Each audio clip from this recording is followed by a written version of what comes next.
Welcome back to the Talltale Tavern. I am your tavern master and host, Kyle. Joining me back in the tavern tonight from the Naturals podcast is Mick. They love animals, all things Pokemon, and taking sassy pictures of birds. Welcome back, Mick. Thank you. Also here, Michael sees now that it was wrong to campaign for Best Adapted Introduction at this year's Talltale Tavies. Art should be made for the sake of itself and for the good of the world, and not for awards, as prestigious as and with such a large cash reward as they may be. Welcome back, Revealing.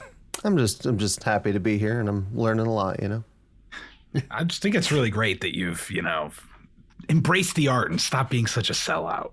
Right, yeah. Well, I mean, the brand deals came through, so I don't really need this money anymore. He didn't sell out. So it was money that really changed your mind. Well, money is what pays for anyway, we don't have to get into it. Also here, it's time to play Do We Think Kyle Has Gotten Better or Worse at the Random Impressions Brooke made Kyle do during Expedition Untold? Ruh-roh, it's Brooke. Brooke it is. It's Brooke. It's Brooke. Welcome back. I think it might be worse on all counts. That was really bad. Yeah. Well, you guys didn't. No, that was very clearly Scooby-Doo, Yoda, and Michael Caine saying. Okay. I was gonna ask, were those the impressions, or? I got the Scooby-Doo for sure. I did get Scooby-Doo, and then I only after Scooby-Doo did I realize, these are all callback impressions. I thought maybe it's not Scooby-Doo because he's already done Scooby-Doo, but then none of the other ones were discernible at all, so I figured they had to be. By not discernible, you mean totally discernible. Yeah. Not discernible from the actual voice. Oh, that's what I couldn't distinguish. It's high praise. Perfect. Welcome back, Brooke. And last but not least, contractually, he is only obligated to provide 2 intros per one shot. Scott Esmond is here. Welcome, Scott. Yeah, I tried to contest the entire episode and not do it at all, but unfortunately, there is a loophole in my contract that says I have to give each character 2 episodes, and since Etch died, I have to be here for episode 3. That makes sense. Yeah. Gotcha. Makes sense. Makes a lot of sense. Welcome back, everybody. We are jumping back into this adventure with our friends from the Naturals, the long-form Daggerheart podcast. Daggerheart. Yeah. Is that Michael Caine here again? It is. Must have been him. Daggerheart podcast, where anyone at the table can take a turn in the GM seat. And this one shot is from our friends at Critical Crafting. This adventure is part of their recent Kickstarter, The Mage's War. And this one shot is part of the Death of Magic adventure from that supplement. Check out their content at critical-crafting.com. And so with all that said, let's head back to the tavern, or rather the campfire behind the tavern, where the skinny elf man continues the story of the death of magic. Roll the intro.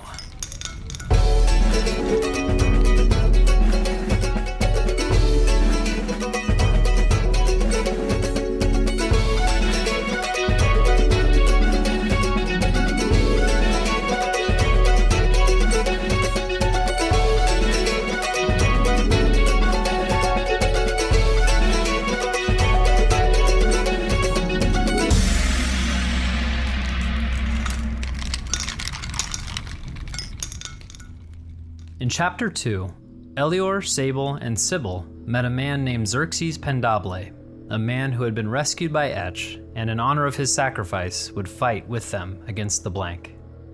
After the dust settled, the group discussed options on how to approach the 3 problems of saving the refugees, saving Ezra, and destroying the Spell Seizure Spire.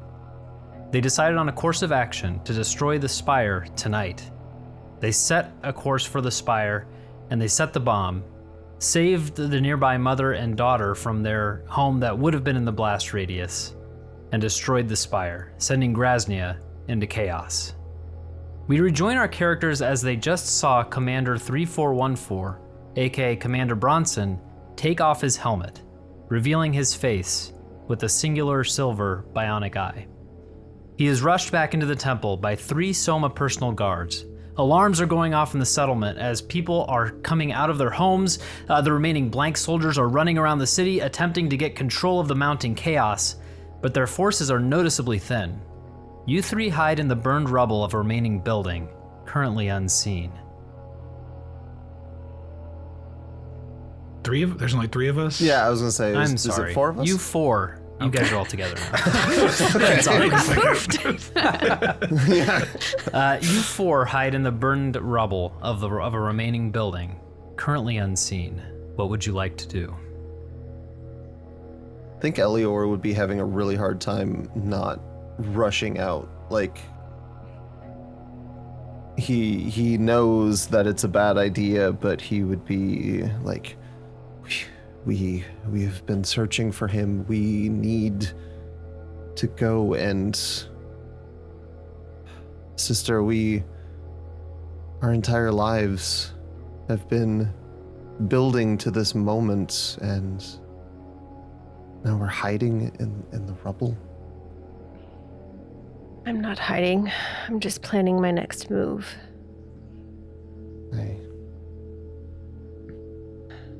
And I think it's to kill that man. I can't remember. Does Xerxes know about your backstory with this? Okay, no. Yeah. I'm so, you know that man? You know this commander? He ruined our lives. He took our parents from us. We've spent most of our lives looking for him, for any sign of him, and I think in this moment I thought it would feel different. I told myself that I was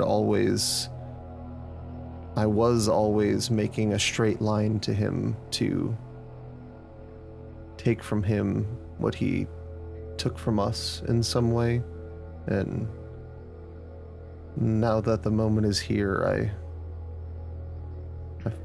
feel a little conflicted. And Elior's kind of like looking around at all the people coming out of their houses who have been... I mean, I guess they're probably pretty confused and scared, and he's seeing all of this, and he's just kind of quiet watching that as he's thinking about everything. Don't feel conflicted, brother. He deserves what's coming to him. Have you seen what he's done to the city, to the people in it? Oh, our friends and allies and magic users everywhere. If we take him down, we're not only doing our own revenge, we're giving revenge to the city. But does the city need revenge? Or are we better served helping these people get away while there's chaos and confusion?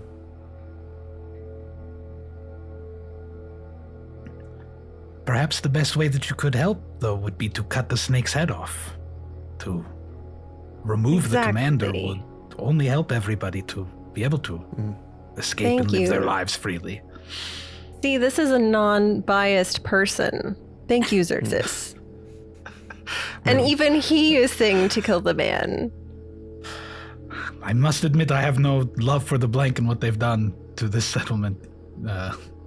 So I'm perhaps not unbiased, but the way that you've already helped everybody here, I would be thrilled to aid you in any way I can in your quest for vengeance. Or if not vengeance, for the sake of ending future harm, for preventing anybody else from suffering as you have. Exactly. Who's to say we're the only family he's done this to? And I don't want you to misunderstand my meaning. He will get what's coming to him, but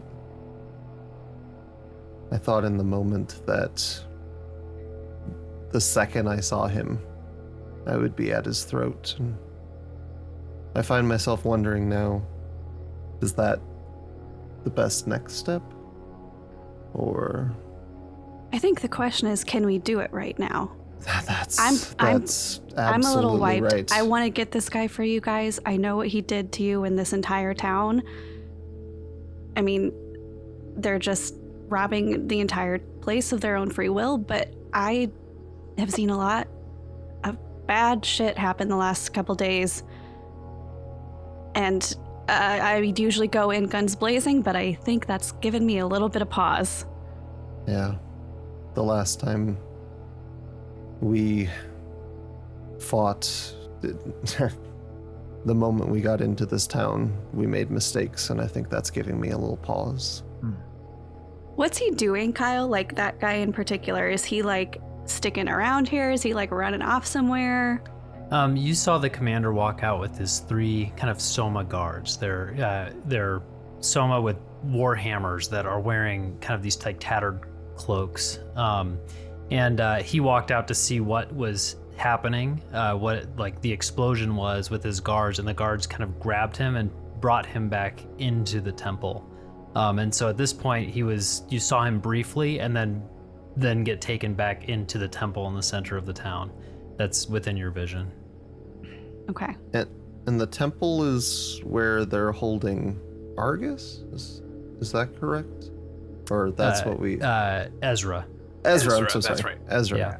Yeah. Argus was the one who told us where they were. Yeah, I think Argus is the dude at the safe house. Yeah. Do we know if they got out safe? Do we have any, if we look around, is there any kind of visual clues or anything? You're a few blocks away from Argus's house. You wouldn't have vision on them, on kind of maybe a path that they would take to the front of the settlement where they were going to, their plan was to get them into Argus's plan was to get them into a wagon and activate the clockwork horses to get them out of Grasnia using the chaos that's happening around you right now. That was their plan. You wouldn't have any knowledge of what's going on there right now. Okay. You guys are kind of discussing hiding in this kind of rubble of one of the houses that had been destroyed. There are kind of alarms going off in the town. People are running through. There's screams. There's you're hearing signs of struggle around, guards yelling. There's one guard that's kind of running down the path near you guys. Everyone give me a stealth check. Oh, fuck. As you realize that you need to be hidden. So.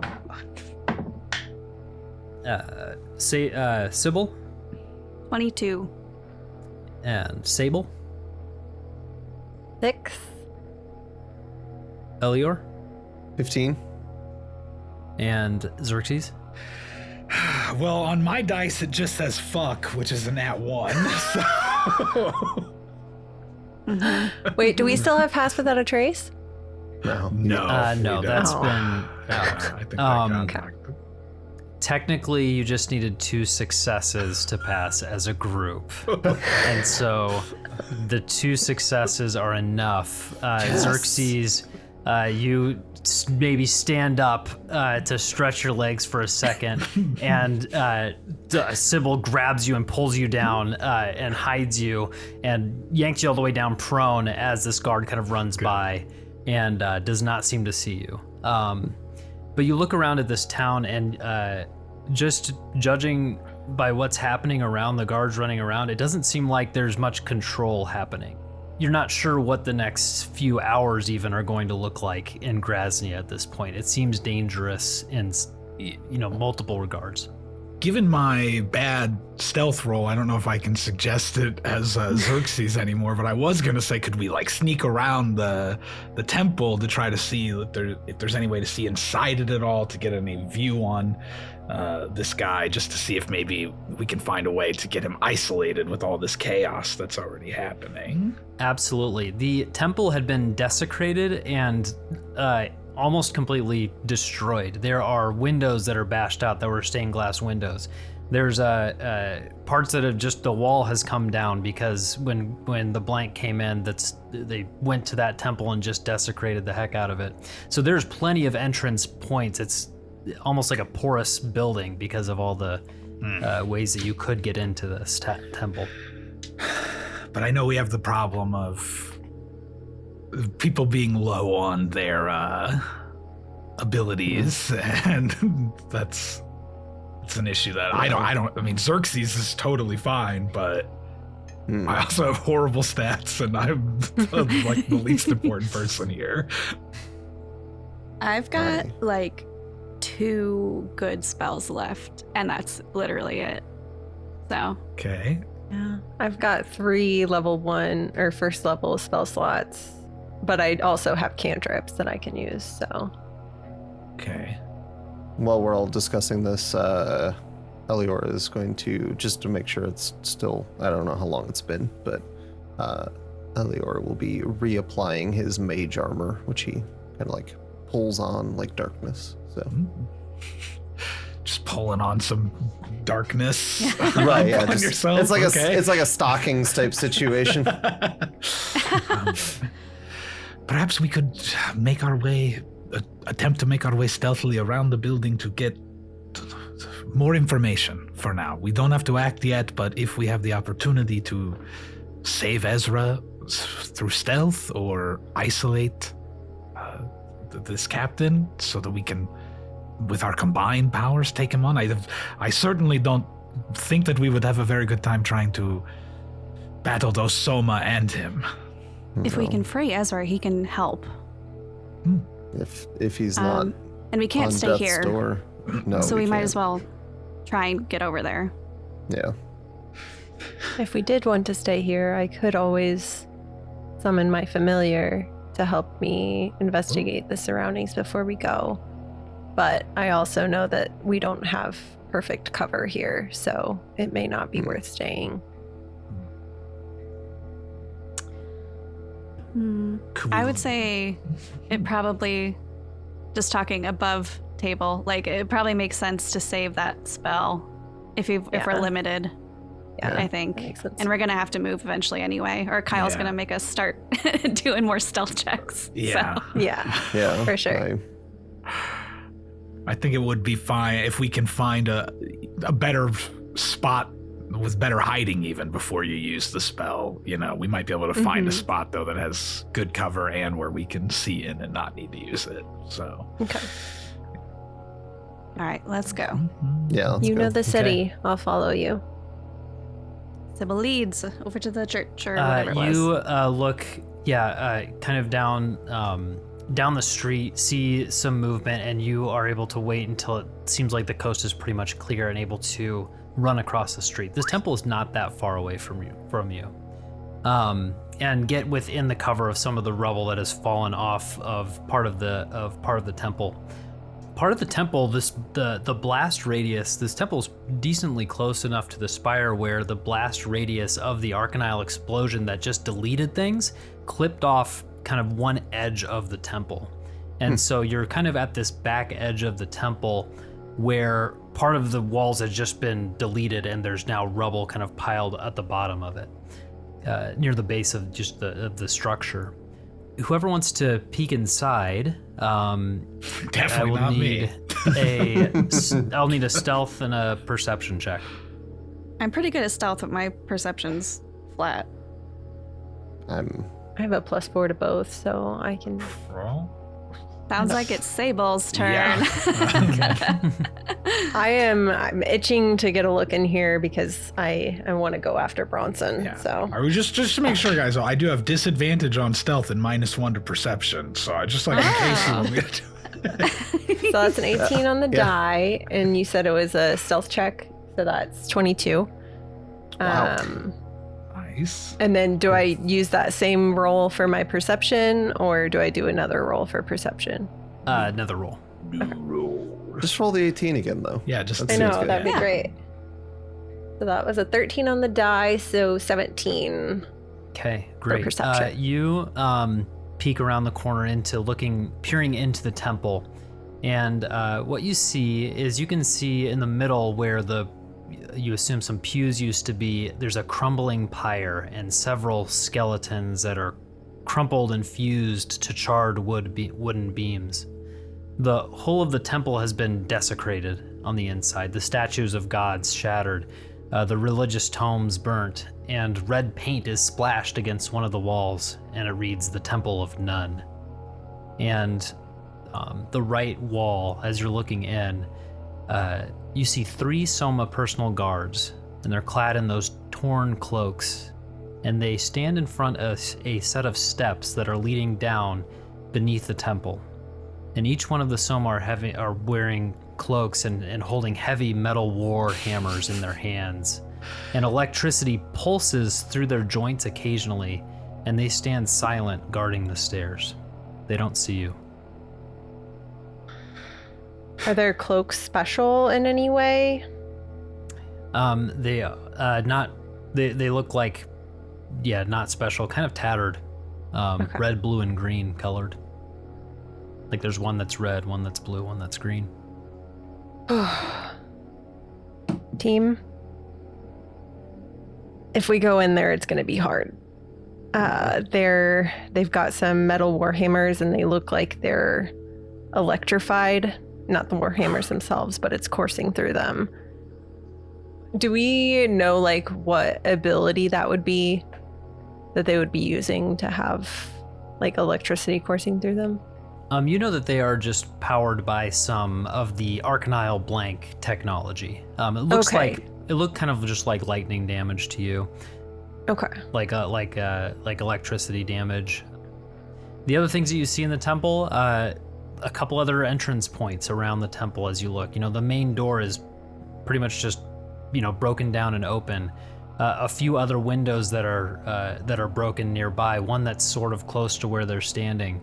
You see a couple chandeliers hanging from the ceiling that are really just hanging on by a thread, by not much, by a chain. Are they over Directly the Soma? above them? Directly above them by any chance?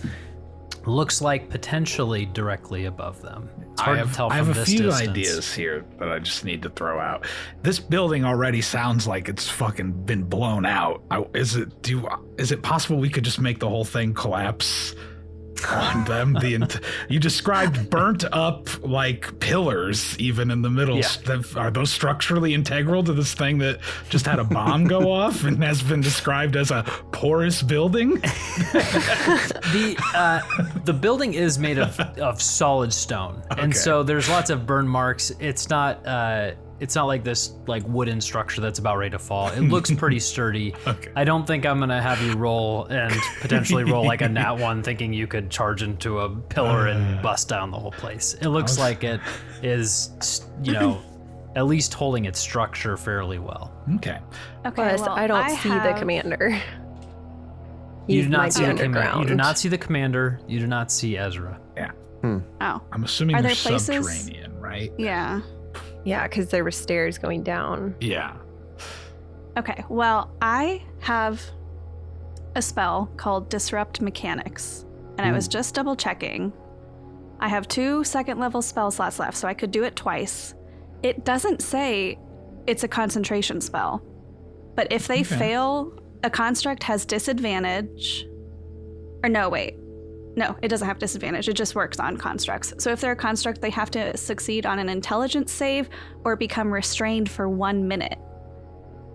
Okay. So I could potentially take out 2 of them, and it's the kind of spell that I can cast without like any, Do we components or whatever. I think that's a good idea, but can also do that since as you well. only have like 2 spells left, It would wipe me yeah. out. I would just have Is there cantrips, a- but it's an option. It is a good option. Could we there's other doors. Could we try to use like your familiar or something to distract them, draw them toward the one door, and then try to simply sneak past Sneak in. them, and then use the disrupt mechanics as like a fail safe if they spot us trying to get past them, maybe. No, that's smart, because there are 3 of them anyway, right? Yeah. So I can't take out all of them anyway. What if before we try all that and potentially waste spells, we just shoot an arrow at the chandelier and try to get it to drop on them? I think Assuming that's- we're wanting to go in there. Yeah. I like that idea. I just that will alert them to our presence too, right? If we shoot an arrow into there or something. Is If we there can a get way- them out, Yeah. then yeah, that would be better. But Could we do something invisibly to the chandelier because this thing is falling apart. I don't feel like they would necessarily think that there's do you have another any person out cantrips there. that could hit it or anything? Anybody have a Is that range? far enough away from wherever we need to go that we could still sneak by, or is it like all in the middle of the room? Well, I think it's like above them to the point where it would maybe just hit them. But do we think that's enough to disable them to drop a chandelier on them? Or is that just going to do like 2d6 damage and we're gonna fight them at half health and they're still gonna fucking clobber us if they hit us at all? That's my worry. I mean, Well, we can still As I use the look at this disrupt chandelier, does it look like it would be lethal to 3 Soma? How heavy? I will give how you that it large? doesn't look immediately lethal to 3 Soma. That's what I will give you. It's not like a spiky, like antlers style. Like a scary. There's not like a bunch of TNT strapped to it or Yeah, some sort of it's not proximity just mine. swords with lights You know, on now top. that you say that, no. Can you while- cast while- spells through your familiar? Sorry, you keep No, saying you're okay. trying to say something. While Mick is figuring that out, No. I was just gonna say it can't Elior attack. is going through the portable hole. Like, why didn't we bring a second spell bomb? Like he's just kind of like muttering as he's looking through it. That was going to be my idea, to see if we can throw the portable hole under a pillar. Would it just like sink down into it and cause the building to... Wow. Okay, throw How out big- the portable hole and then throw a bag of holding into that. Oh, there we go. We'll just suck them into a pocket dimension. How big is the portable hole? Can we just put it over one guy? You can absolutely use it as like a that's- sort of trap. It is. I They think have a 6 strength feet check to in get out of diameter. it, though. If you try to put someone in the portable hole and fold it up, they can make a check to bust They're out. probably pretty strong. Sorry, Mick, you were answering.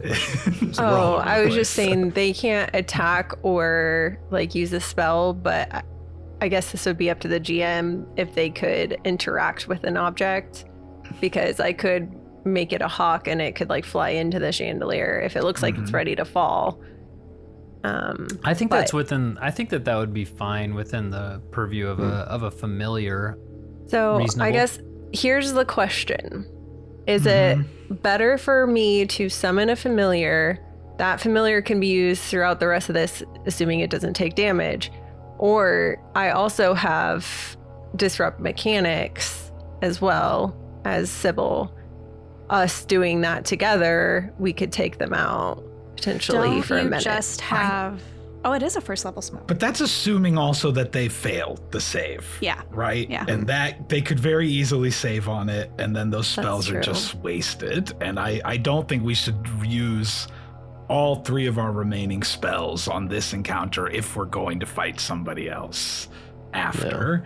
I still think our best course of action is to try to distract and get past them and not even engage with them in combat if we can, and then maybe use the disrupt as like the second ditch effort once combat starts if we have to. So I feel like the familiar is best if you could, because theoretically I guess you could try to distract it in some way, or even if you drop the chandelier on them and they only see the familiar and not us, they might not actively know we're there, and maybe we can draw them away with their attention being on the hawk. I don't know. If the familiar is magic, will they not be able to tell with their... Well, and that might even be better because it'll be like, what's that magic thing doing? We got to take that magic That's thing true. The out. more magical you can make the familiar look, so that they don't necessarily, because if they're just like, it looks like a normal hawk, but it's magical, we might deduce that, there's a person who summoned it nearby or who's controlling it. But if it just looks like a magical being, then they might just want to chase after it and, destroy it because they're the blank anyway. And that could give us a chance to attempt to sneak past them. I think that's the best plan. And then if shit hits the fan, we fight them. Yeah. Is summoning your familiar also a spell slot? Yeah, it's a first level. Okay. The other option is I have a message cantrip, and I could message one of them and be like, we're over here, and tell them the wrong direction. And then they would just go, hopefully, and check it out. I also have that. So maybe we could confuse them by sending them multiple. Oops, wrong person. Sorry.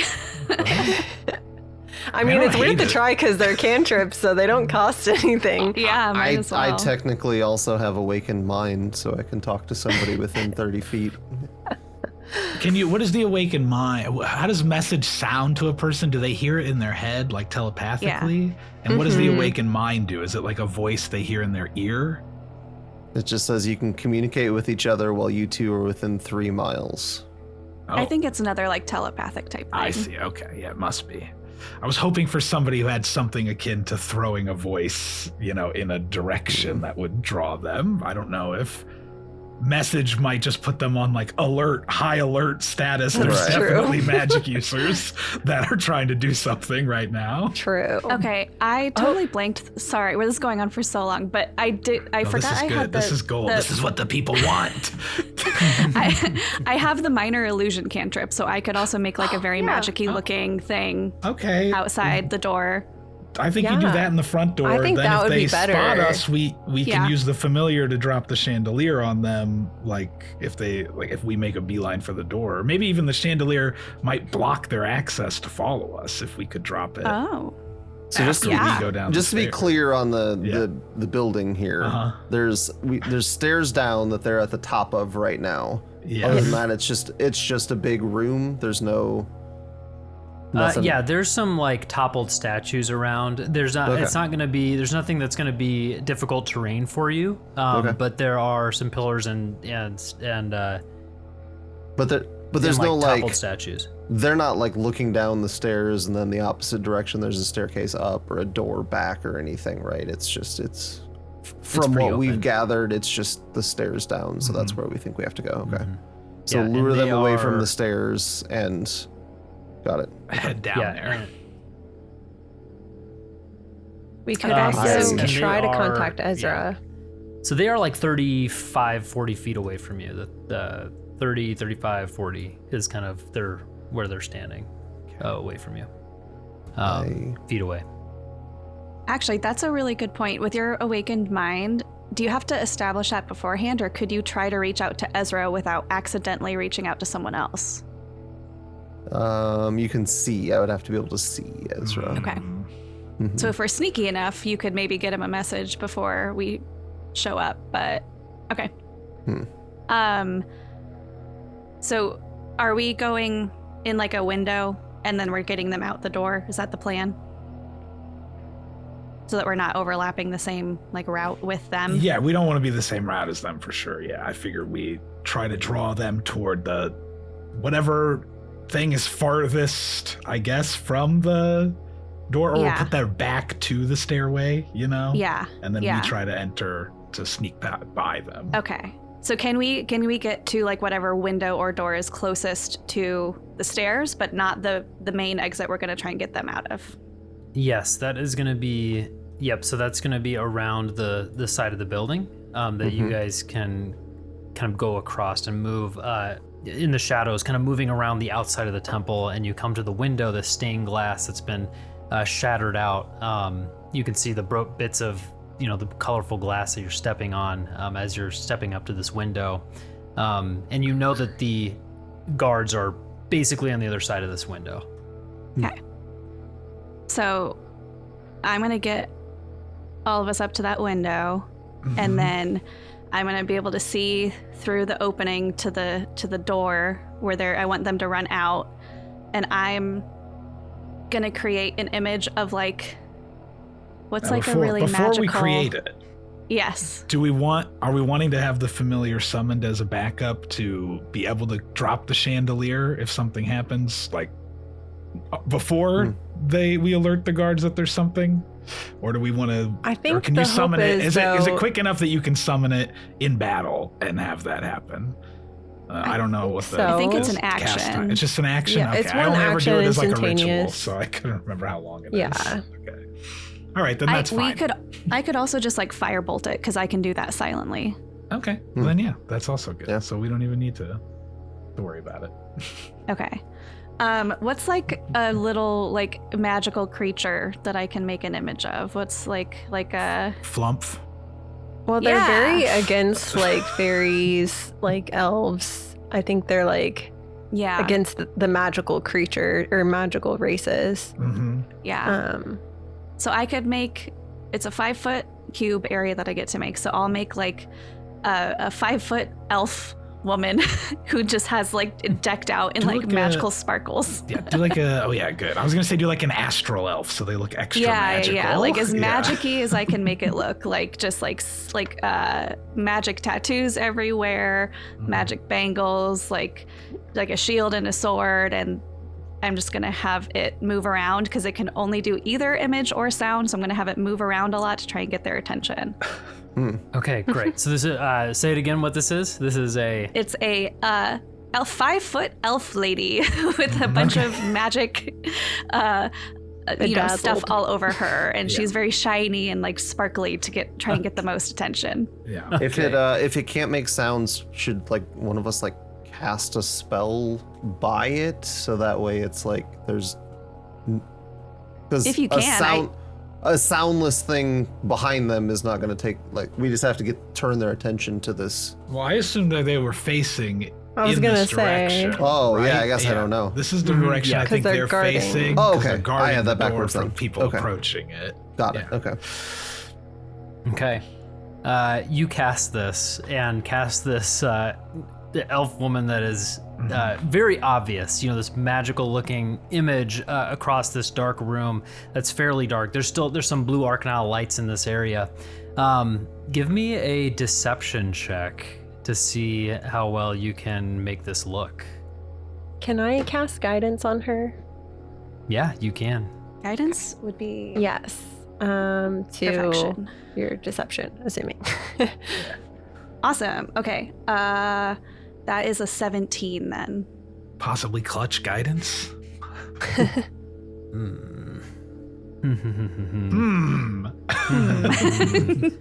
Oh no. I think we can all agree Kyle doesn't need to roll for this. That's not good for us usually. On a 17, you cast this elf woman, and the guards like stand alert and look, and the first one says, "Hey, what's that? I don't know. What is that?" And so are you trying to sneak in at this point, like right away as their attention is captured, all three of them? I was gonna wait to see if they moved. Yeah, I think I'd wait to see if they move before. Yeah. Okay. Yeah. We're gonna Agreed. see if we're gonna see. I'm gonna have them roll a wisdom check, all three of them against that says- DC of 17. Oh, go So ahead. in the spell says that they can do an investigation check against my spell save DC, or Okay. however you want to do it. But that's what's in What the is spell. your spell save DC? It is. Damn it, Brooke, it's gonna be lower than 17. Well, okay, but maybe I'll get like a good thing with that. That's true. It's 15. Maybe the universe will With the reward deception you. check of 17, I'm gonna have the DC be 17 on this. Yes. And so first one is gonna roll the investigation check. Gets a 15 plus an intelligence of 2. Second one rolls a 3 Okay. for a 5. And third one rolls a 10 for a 12. They start walking. The two of them start walking, and then one says, "Hey, no, it's a trick!" And they stop, and they stop moving, and they're still looking in that direction. What do you do? Are they within 30 feet of me? They're like 10 feet away. They're Can so I? close. Elior wants to use Awaken Mind and talk into the mind of the third one, who didn't believe and is just like, "What? You're not going to help your friends fight me, you coward?" Like supposed to be as the elf image. Give me a deception. Oh, please, God, be good. This is a big swing. God, be You good. have inspiration if you need Guidance it. on you as well. Oh yeah, we do have heroic inspiration. Can Right. she guidance him as well, Kyle? This is sort of as this part of the same action. I feel Okay, like. okay, Yeah, cool. almost. That's fair. So I think this is the same round. If we're not doing a round right now, but yeah, I think you've used your guidance for Yeah. this round. Yeah, that That's feels fair. fair. I got a 16. It's pretty good. I'm gonna allow him to roll the wisdom check this time with advantage. Oh, don't like that. It's an 11. It's 2 11s. Ooh. He steps forward with his maul, and he said, "What did you say?" And he's like, and he like steps forward, and they're starting to move to the other side of the room. I think at this I start point, moving. That's when we gotta go. We Yeah, gotta- that's when we gotta yeah. Okay. Can I give say, me- as I like went through here, that I had swept some of the broken glass into my pack? Sure. Yeah. Okay. Just in case I Okay. need it later. Great. They move away, and you climb through a window and try to get downstairs without them noticing behind you what's happening. Everyone, give me a stealth check. Yeah. This is what I Come was on. worried about. You got that inspiration if you need it. How does heroic inspiration work when you have disadvantage? I just flat roll then? I think it just gives you a third roll A if you. third Well, yeah, roll? if you- Yeah, but If you have disadvantage, and then you can re-roll if you want to use an inspiration. Okay. I think. Can I roll think with that's- disadvantage twice and take the higher of those? I don't know. Wait, no. I think it. I don't know. It just allows you to do another. You know, roll 4 so times and you it's- take the middle. It's clear. It's right there. It would be a. I guess it would be a flat roll if you use the inspiration for that. All right. Well, I'm not using it. Okay. I'm taking the risk. Sable Oh, 15. and Sybil. 14. Oh God, you guys aren't doing great either. That's not good. Elior Well, you're not gonna love this then. That's a 9. No. and Xerxes. That's an 11. I thought for sure I was gonna be the worst. I thought everyone was gonna crush it. You climb through the window, and for first person through, Sable, you get through the window, try to help your friends through, and they come through and just stumble just a little bit, hit the floor a little bit too hard, and the guards turn and look and see you all coming through the window. Everyone roll initiative. Oh, fuck. Okay, let's get out of the initiative rolls. Sybil, 10. Sable, 23. 23, Elior, 13. 13, and Xerxes, 5. 5. With advantage. Oh yeah.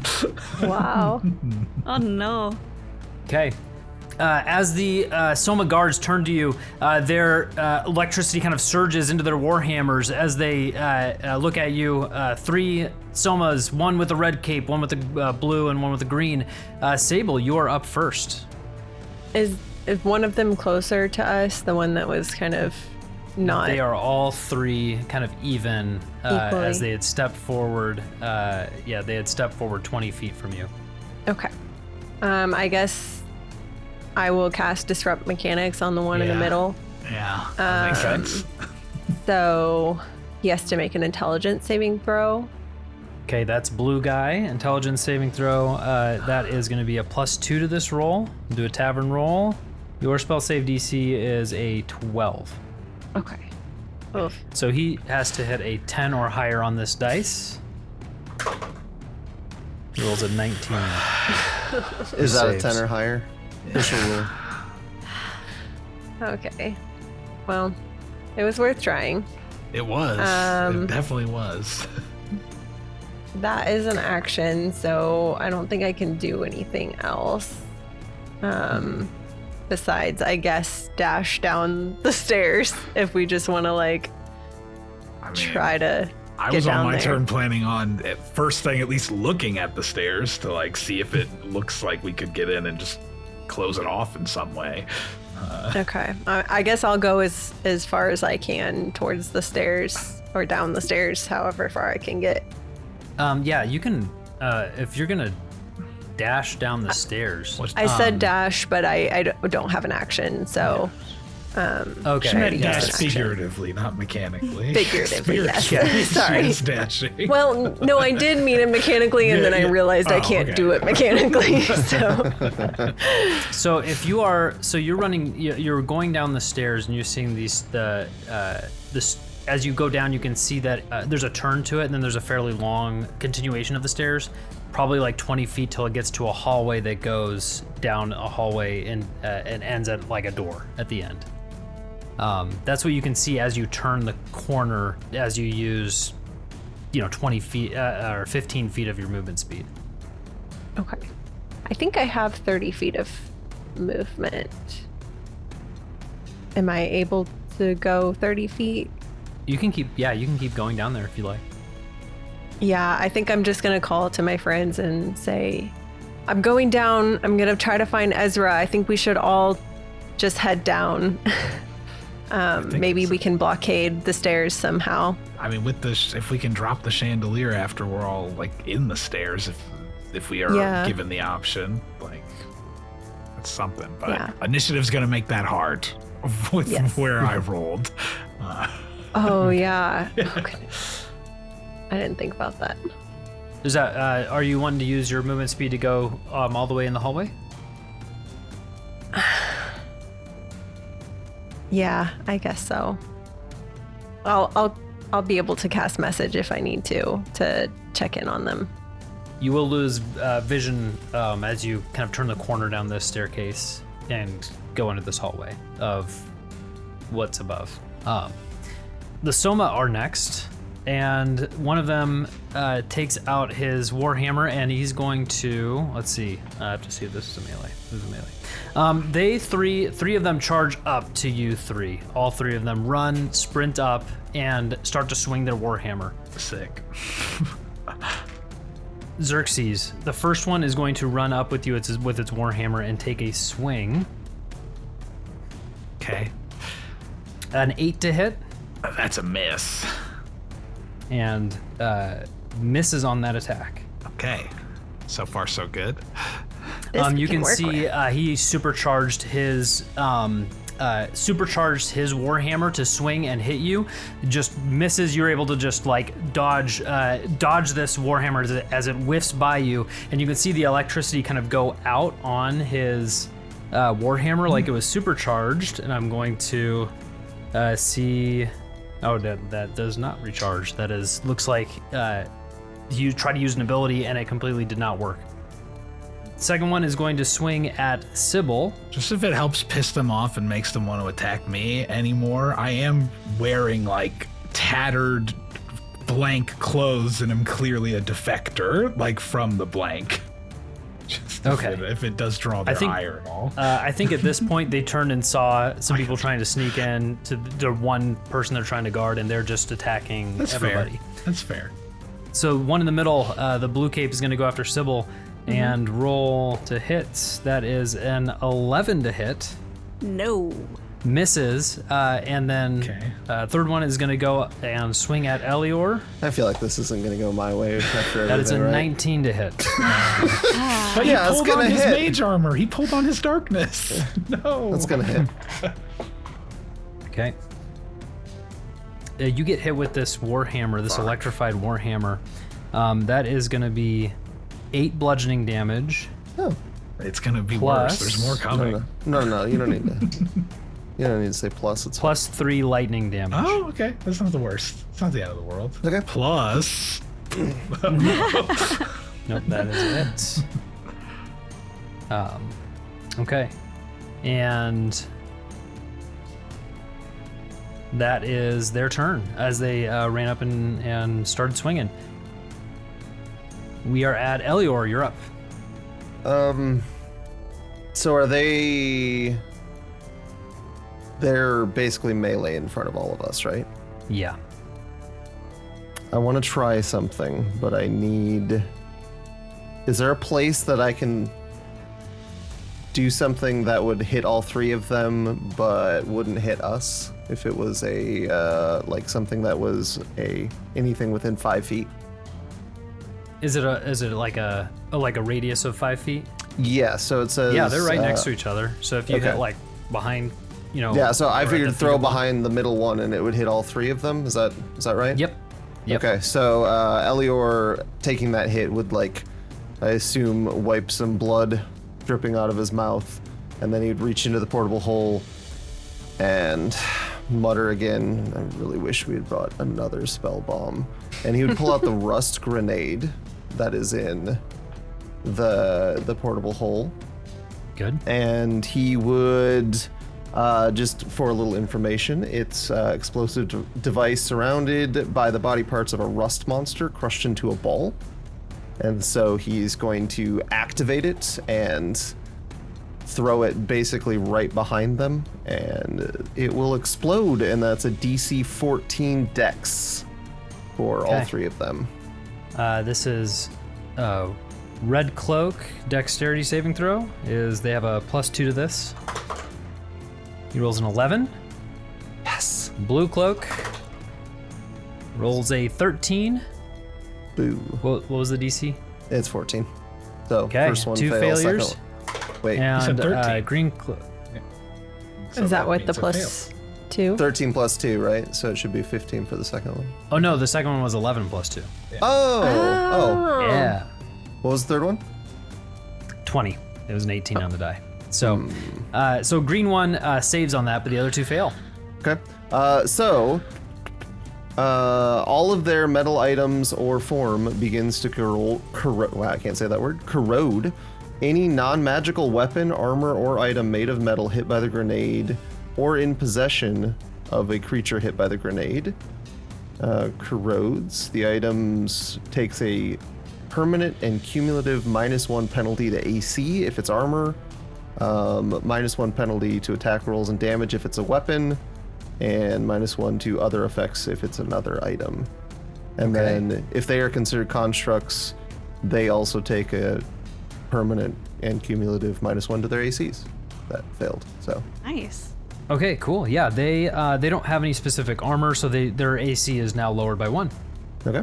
And they will do 1 less damage, and they have 1 less to hit on their attack rolls because their metals are their weapons are made of metal. Yeah. So rust bomb goes off, and this like rust just starts to like affect them and start to like crack some of their armor and their and their war hammers. You can just see this iron, this like corroding iron effect start to hit them as it like explodes in this rusty bomb. Excellent. Anything else for your turn? You can take the hide action for free since you're a halfling. You can hide behind somebody 1 size larger. I feel like they'd notice standing right in front of me. I do like it, but if I was just like, excuse me. Since you are next to, like, everyone's like, you're in a line with your pals, and they're in a line in front of you, and so technically you're still in their space if you're in one of your friends' spaces. So you could duck under Xerxes or Sybil, I guess. You guys are both medium creatures, and you could get under kind of. You could hide behind Underneath hide them. You could hide. underneath my legs if you'd like. I guess I would try to hide, like, just kind of go quarterling behind Xerxes if I can. Okay. Bringing it back. That's a callback. That's what that is. Okay. Great. You throw that bomb and then weave and duck through, and you're standing kind of like in Xerxes. You're kind of behind Xerxes, or with Xerxes, right? You can be in their space.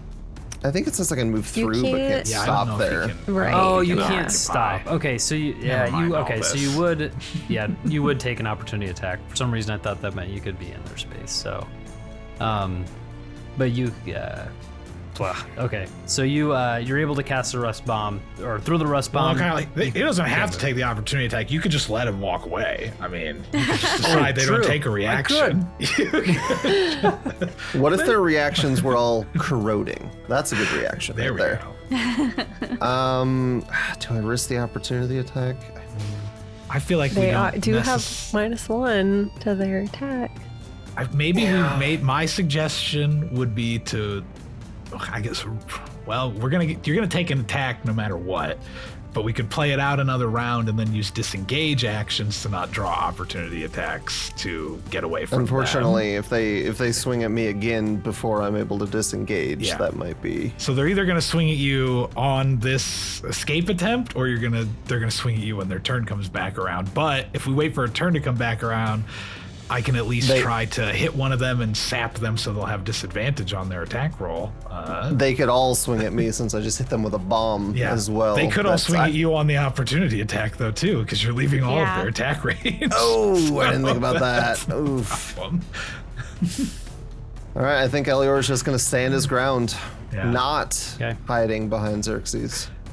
Bravely. Sybil, you are up. All right. Have they taken... They haven't taken damage, right? Haven't taken any damage yet. I'm debating between Shatter and Disrupt mechanics. Oh? I'm gonna go with Shatter. They have disadvantage. She's doing it. I'm going with Shatter. As long as I can cast it like behind them and not hit us, I'm assuming. You can. Yeah. Okay. You allow that to happen. Okay. They then have to make con saves with disadvantage, and my spellcasting save is 15. Okay. Red Cloak. You said 15? Mm-hmm. Yes. Their con save is +1. So they're going to have to roll a 14 or higher on this. That's a 5. So Red Cloak fails. Blue Cloak. So 13 + 1 is a 14. Which is a failure. Yeah. And that's a failure. For didn't need to roll the disadvantage a second time, but I did anyways. And then Green Cloak rolls an 11. Yes. So they all Okay. All 3 failed. Ooh, well, I rolled pretty good on my damage, so they're all taking 16 thunder damage. 16 thunder damage. Amazing. You cast the Shatter, just boom, loud boom. Yeah, everyone knows Erupts, we're here hits. for sure. And they are all immediately bloodied as it hits them, and you can see that they take some obvious damage from that.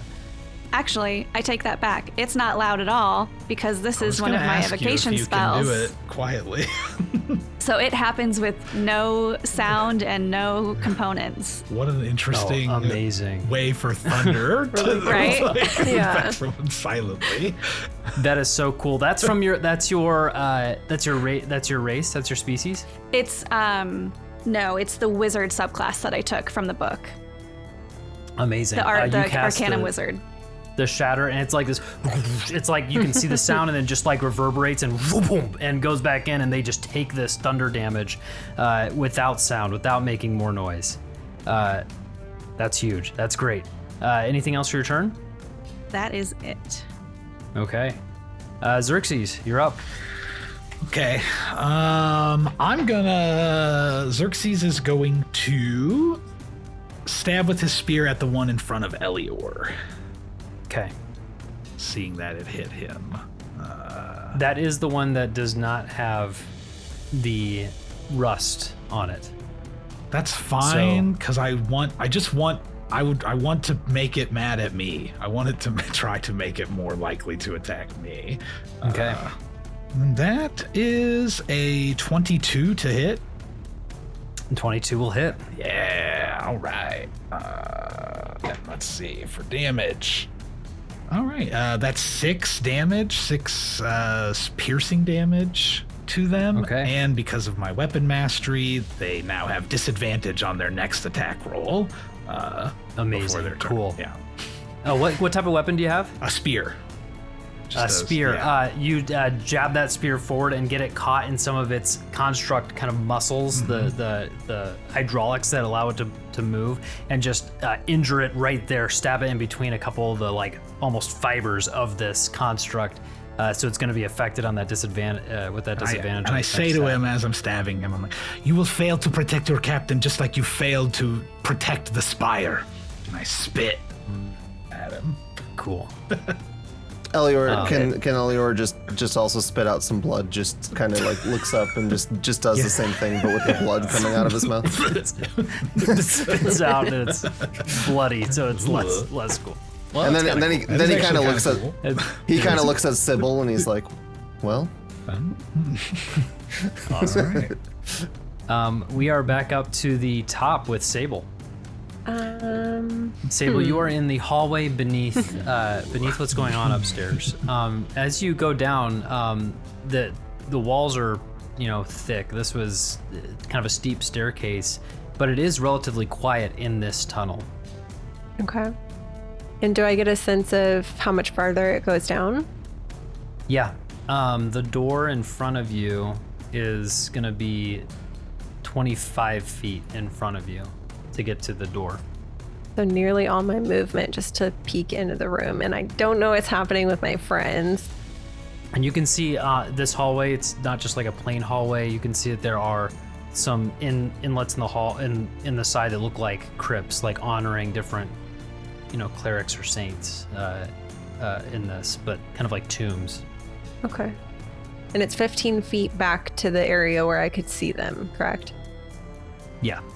I hate to do this. I should have just stayed there on my last turn, but I wasn't thinking. So I'll go back 15 feet and I will cast Ray of Frost. I assume I'm within 60 feet now of the Soma. Yeah, of them. Yep. The closest one to you is the one that's already taken damage from Xerxes. Yeah, I'll go ahead and hit him with Ray of Frost, which is a cantrip. So a frigid beam of blue-white light streaks towards the creature within range. So I just need to make a ranged spell attack. So that's a 13 plus, I don't know, plus 4. So 17. That will hit. Awesome. So they're going to take 1d8 cold damage, and its speed is reduced by 10 feet until the start of my next turn. Cool. That's 5 damage, and its speed is reduced to 10 feet. Reduced by 10 feet? Reduced by 10 feet, yes, sorry. By 10 feet, awesome. You blast this Ray of Frost, and it hits this Soma that's just got a spear stabbed into his arm, and he's starting to freeze and lose some of his mobility. Anything else for your turn? Should I go back to the 15 feet? You're not at range, you're not in their opportunity attack range, so you have some movement available to you. I mean, you might as well. Yeah, right? I'm thinking, because I want to be close to the door once you guys are coming down this way, so I'm going to go back 15 feet. Okay. I can always come back up 15 feet if I need to. Cool. Just kind of warming up, running back and forth. Yeah, just doing sprints. Yeah. And sprint back down. It's like Elior, you see the Ray of Frost and look, and it's like your sister's ducking back behind the corner. It's kind of cool. She gone. It is the Soma's turn, and so the red one has a -1. It's rusty, but it is going to swing this time at Sybil. Is the red one's gonna swing here? That is a natural 2 on the dice. He's gonna miss. Hell yeah. The blue cloak is now going to activate this supercharged ability on its on his warhammer, and he's going to swing at Xerxes, who is now in that position. Another natural 2. Ooh, folks, the Kyle Wolves are back. I love it. They've returned. Yes. Okay. Again, this this electrical effect swings, misses, and fizzles out, and it loses this kind of supercharged ability that it has.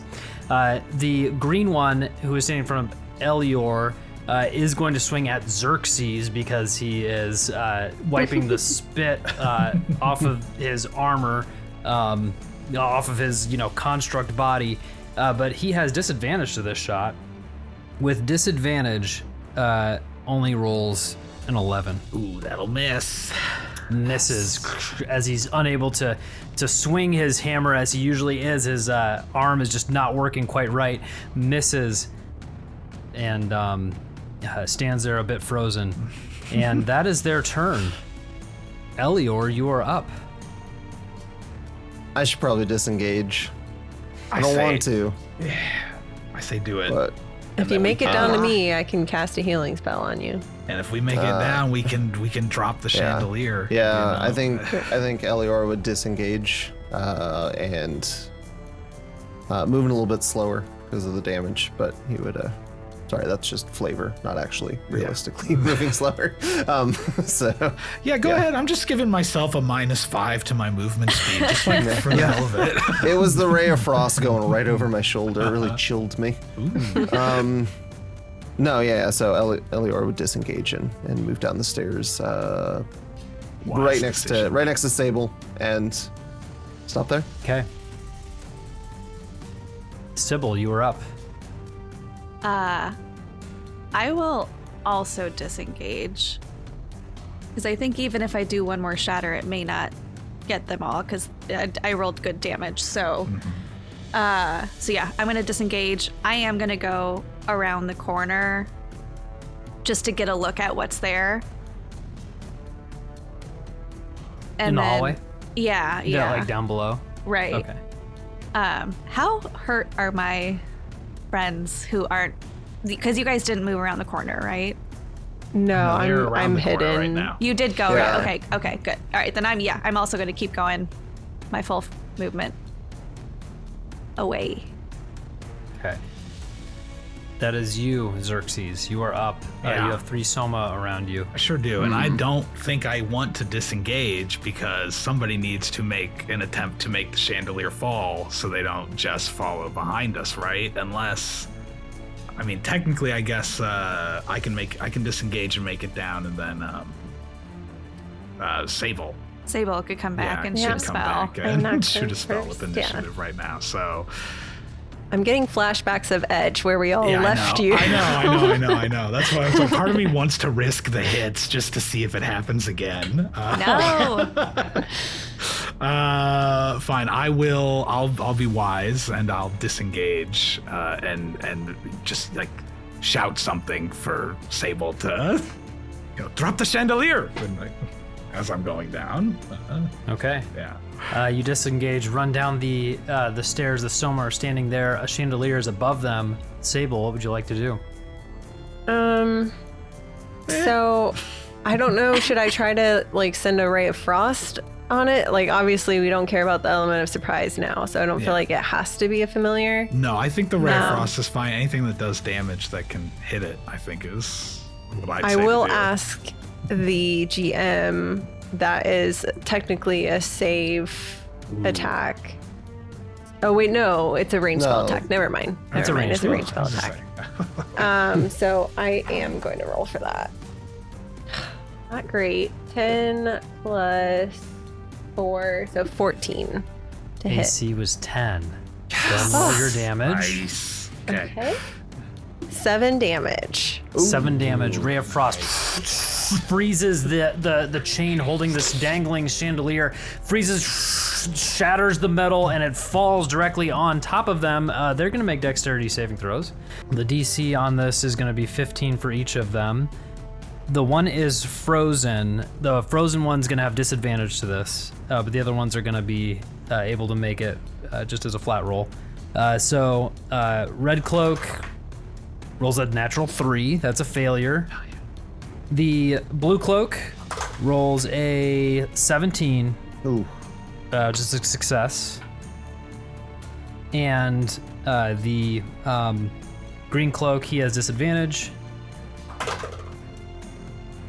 18 on the first one for a 20. Let's see what his disadvantage roll is.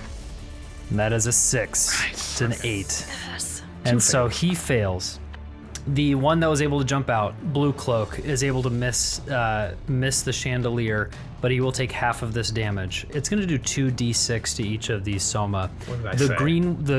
the green one, I know, right? The green one is that's a sign you should be DMing right there. If there's any sign. The green one that's frozen and is down to low health. He has 6 health left, and this is going to do 2d6. Ooh, come on. So let's see. That's a 4. Oh no, it didn't come out. Sliding it, and a 6. Nice. 10 damage. Chandelier falls down and crushes the green one that's frozen. He is gone. You can see his light kind of go out, just as you'd seen Etch's light go out before his goes out completely. And you can see this kind of like surge where it looks like you did not see this with Etch. He's using his ability to take his soul into his soul shard. And the other one is going to take 10 damage. The red cloak takes 10 damage, and the blue one kind of steps forward close to you guys, kind of steps forward to where you guys were in the stairs. And so he is on the stairs right now, is where he's positioned himself. Red cloak looks like he is restrained at this time by the chandelier. Okay. Sable, you are standing on the stairs. The blue one is now 10 feet from you at the top of the stairs. Okay. I don't have any action left, so I am going to walk the 15 feet back to my brother and use my bonus action to cast Healing Word on him. So a creature of your choice that you can see within range regains hit points equal to 2d4 plus your spellcasting ability modifier. So that's going to be 2d4 plus 2. That's a 4 and a 1. So 7 total. Thank you. Okay. And that will end my turn. That was your turn. Now it is the Soma's turn. The restrained one is going to try and get unrestrained. He can make this check to get out completely, as this is big chandelier. DC 15 on this for him to get out right away from his restrained. He has a +6 or +3 to a strength check. First roll is a 13. He is still restrained. Yes. The blue cloak is going to charge down the stairs and come into contact with the first person that he sees. First person standing there. I believe that should still be Sable. Yeah, I would think so, since I was the last person to go up and come back. Okay. I don't. Yeah, that's fair. I didn't say it specifically, but I don't feel like I would have gone like all the way, fully like to the back of the group or anything. Like I feel like I would have hugged close to the corner, even when I went down on my turn. Like I don't think I would have used. I think that's okay, because I'm not sure. Yeah, because you said you were going to use your full movement speed to move. Did I? Sable, I think. No, yeah, Sable. I was going 15 feet back up to shoot the Ray Frost, and then I used my 15 feet to go back to Elior. I'm fine with having Xerxes be the one on the stairs to kind of guard the. Yeah, I think that's where he would have tried to position himself. That's fair. As just the person who has the highest like AC, is the most physical fighter. Okay. The Soma charges down on the stairwell on this platform between the two levels of the stairs and swings at Xerxes. Natural 1. Goodness. Misses. Misses his swing. Wow. That's its attack. Okay. That's crazy. Elior, you are up. So I'm around the corner. I can still see him attacking Xerxes. I can still see him from where I am. Because I'm just going to Eldritch Blast him from where I'm standing. If I need to move to be able to see him, that's fine too. No, you don't need to move. Okay. 24 to hit. Heck yeah. 24 will hit. 24 will hit. The pause was concerning I was for a like, second. 24 doesn't hit? That's 6 damage. 6 force damage, Okay. particularly. As you connect to your patron Elior and you feel this this intense hatred toward this blank soldier before you, you cast Eldritch Blast and do that damage to the Soma, who still stands looking at you, but very hurt at this point. Anything else for your turn? Not a lot I can do. I think I want to check out this door down the hallway if I can. I think I want to check this out if I can make it to the door. If you have your full movement speed and you have 30 feet of movement speed, you can get there. Yeah, let's do it. Okay. you get to the door, and do you stand there? Do you try it? What do you? Can I what try do you it do? since I did an action? I was gonna ask that. You can do an object interaction, and try the handle. I'll try the handle. But don't open the door. Just see if it's try unlocked. it. Just see if it's unlocked. You try the handle, and it's locked. Okay. And you hear a voice. Who goes there?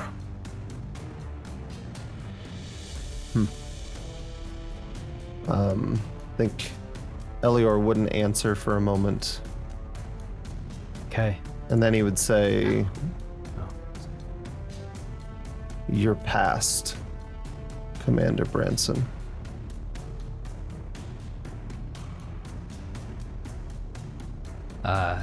Sybil, you're up. Oh, okay. Can I, with where the Soma is now, can I get a ranged spell attack on him without hurting Xerxes? Yep, that's fine. Okay, I'm just gonna try and firebolt him if he seems pretty damaged. Okay. And Shatter's not gonna be good down here.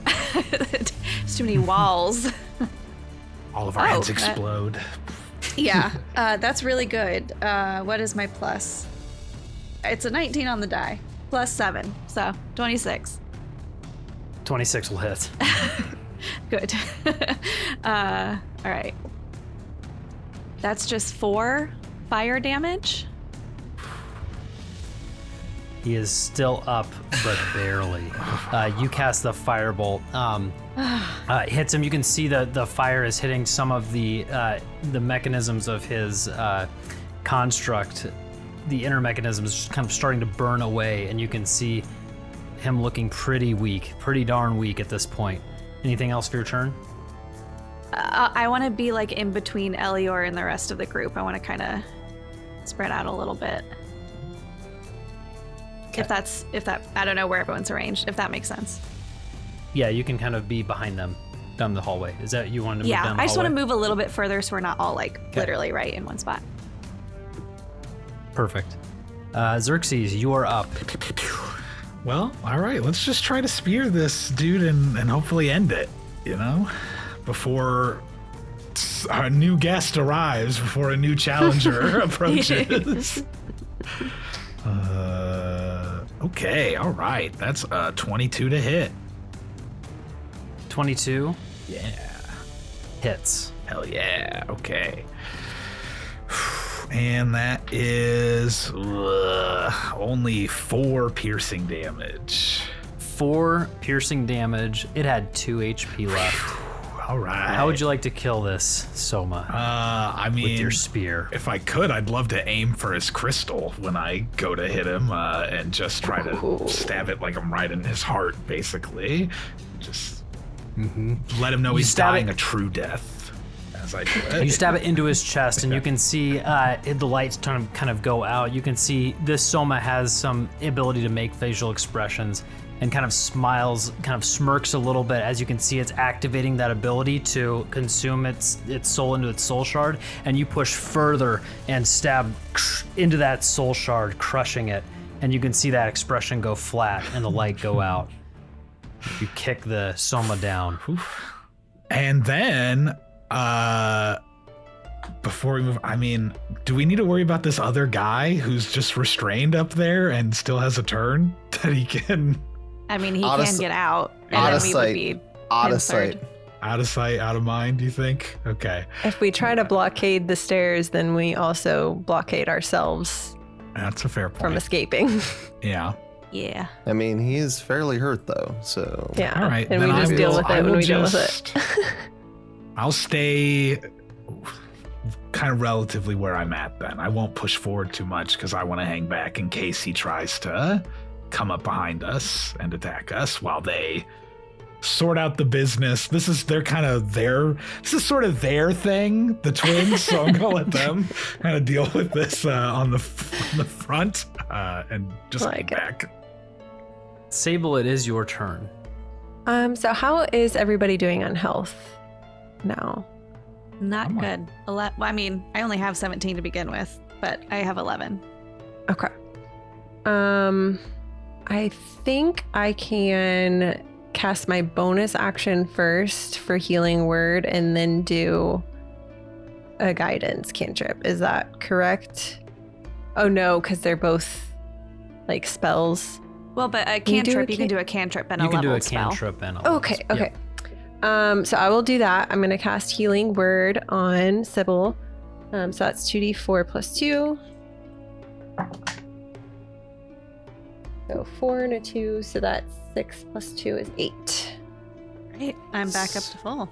And then, so that was my bonus action. And then I'm going to cast Guidance on Elior to his Sleight of Hand. I assume Sleight of Hand is what you use for picking locks, correct? Yeah. Yes? Yeah. Okay. So I'm going to cast Guidance on him for that. I guess since I have to touch him, I would be walking up to the door as well and touching him to cast that. And that ends my turn. Okay. We'll see if he's gonna need to pick the lock or if it's gonna suddenly explode as the boss music intensifies.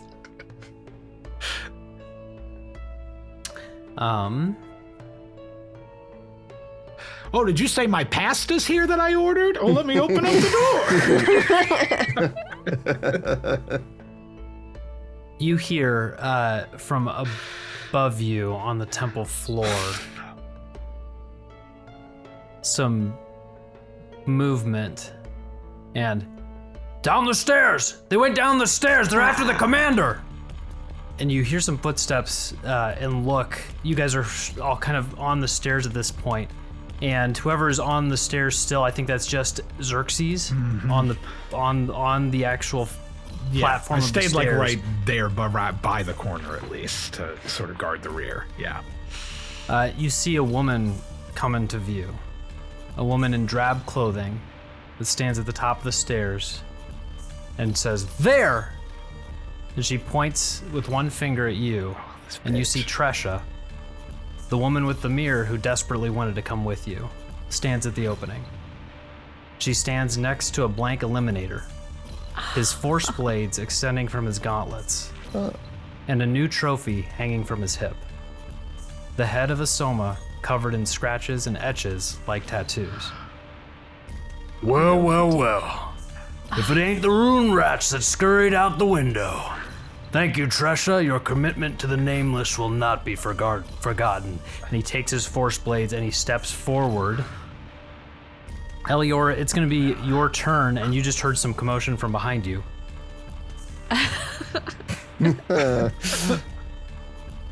Oh boy. Oh boy. Can I activate the feature of Rod of the Pact Keeper to get one of my spell slots back? Sure. Is that an action? It just says, in addition, you can regain one Warlock spell slot as an action. I can read. Yeah. I'm not gonna do that right now then. I think Elior would hear that coming down the stairs, and he would move back that way. And can I see him coming down the stairs? Not yet. He's at the top of the stairs. You can prepare an action though. Yeah, if I see him, I would like to Eldritch Blast him. Okay. I can't have the same guy kill Sybil, two of you are Scott's up. characters. That can't happen. This guy looks exactly like Kyle, with just a big smile on his face, just ready to collect more of my characters. Okay. Oh, gosh, this sucks. Elior, what did you do? What action did you say? I'm holding a Eldritch Blast. I don't have a lot else. And I can't get in within sight distance with just my 30 feet either, or since I was farther away from the door, can I? Get him. You can't. Are you trying to say, can you see him? Can I see the new people that just arrived? I don't think you're down the hallway. The other two were down the hallway, so you could move and see him. Just remember, you Okay. split the difference. I Yeah. did. I did. Okay. And good thing. Oh, jeez. You know, fuck her. I'm gonna cast Shatter on all of them. Yeah. Okay. I buy that for Sybil as her response. Fuck her.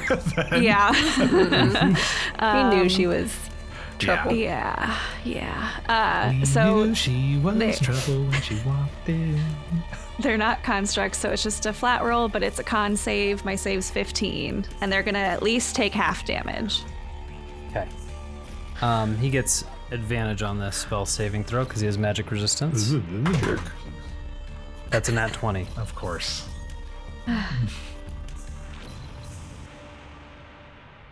And what about her? What about her? Yeah. Oh, sorry. Yeah. This is her. Yeah, we hate her too. She's She fails. She rolled Great. an 11. good. She's taking 14 damage, and he's taking 7.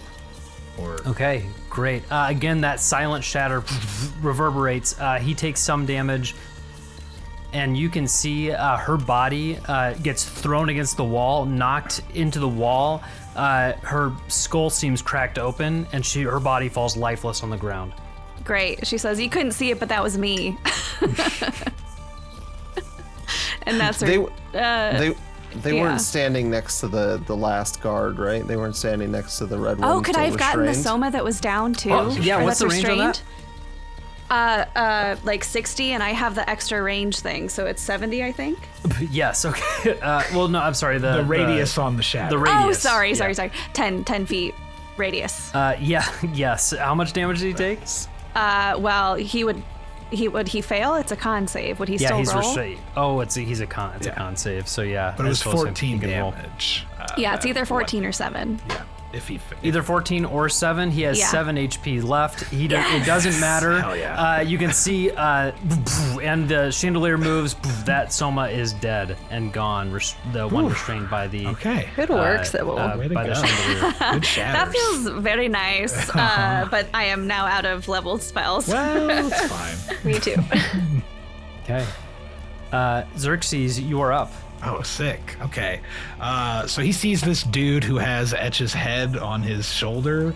So Xerxes drops his shield and spear and pulls out his greatsword and goes to charge this dude to attack him. Oh man. Yeah. For Etch, this guy's a bastard. Yeah. Let's see. Come on, dice, reward me for my bravery. I'm going to use a heroic inspiration on this attack roll because the dice did not reward me for my bravery. They did on the second roll, though, which is a 24 to hit. Yes, that will hit. Okay, sick. Come on, dice, reward me with good damage for switching to the two-handed weapon.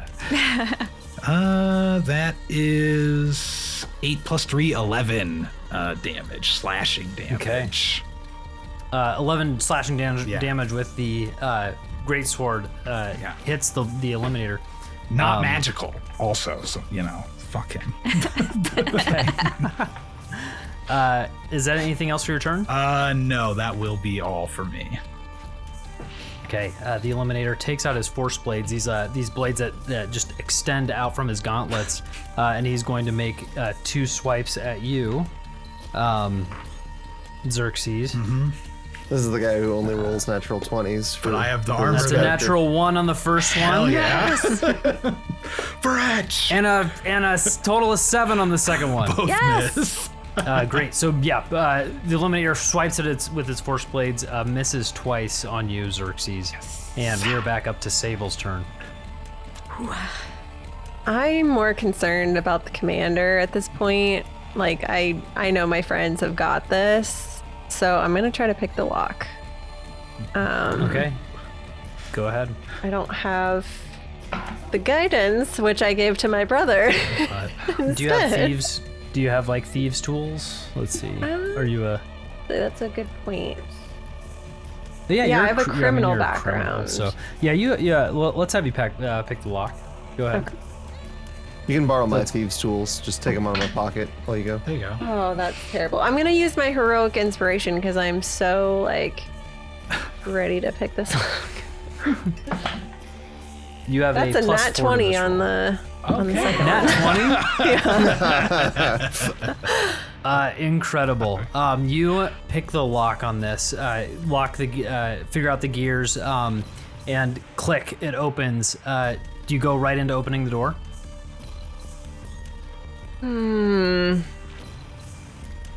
Yeah. You grab the handle, push, and thud. It's barred. It's not barred. It's barricaded on the other side. As you try to open up, you can see just a little bit of light through it. But that's it. As you try to get through, you'd have to shove through, as he's got it barricaded in there. Okay. And the lockpick was an action, not just a. Because I rolled, right? That's gonna be your full action. Okay. Because I have a crowbar in my pack, so I could potentially like try to it out next time, but that'll have to be for next time. Okay.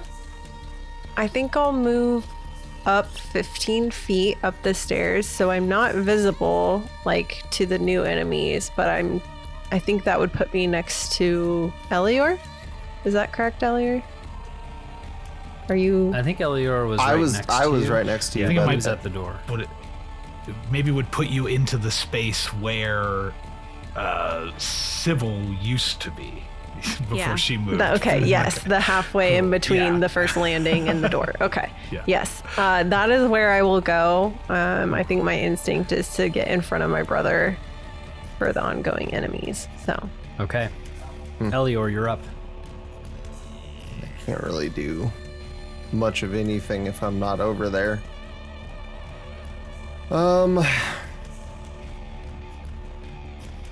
Yeah, I would go back towards the sound of the fight, towards Xerxes, and get as far as I can that way, and ready Eldritch Blast if I see anybody who's either the guy coming down the stairs or if the door behind us opens. I'd kind of be, if anybody appears. You can get. You'll be able to get vision on him because that's 30 feet will get you to the stairs enough to where you'll be able to kind of see the fighting happening. That's like on the stairs, basically.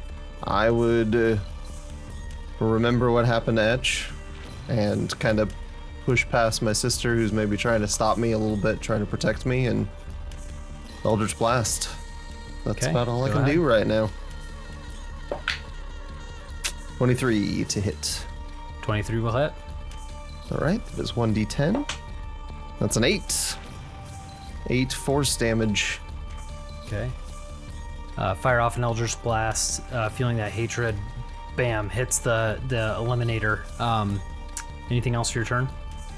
That's all I got. Sybil, you're up. All right. Similarly, I just gotta try and use my cantrips.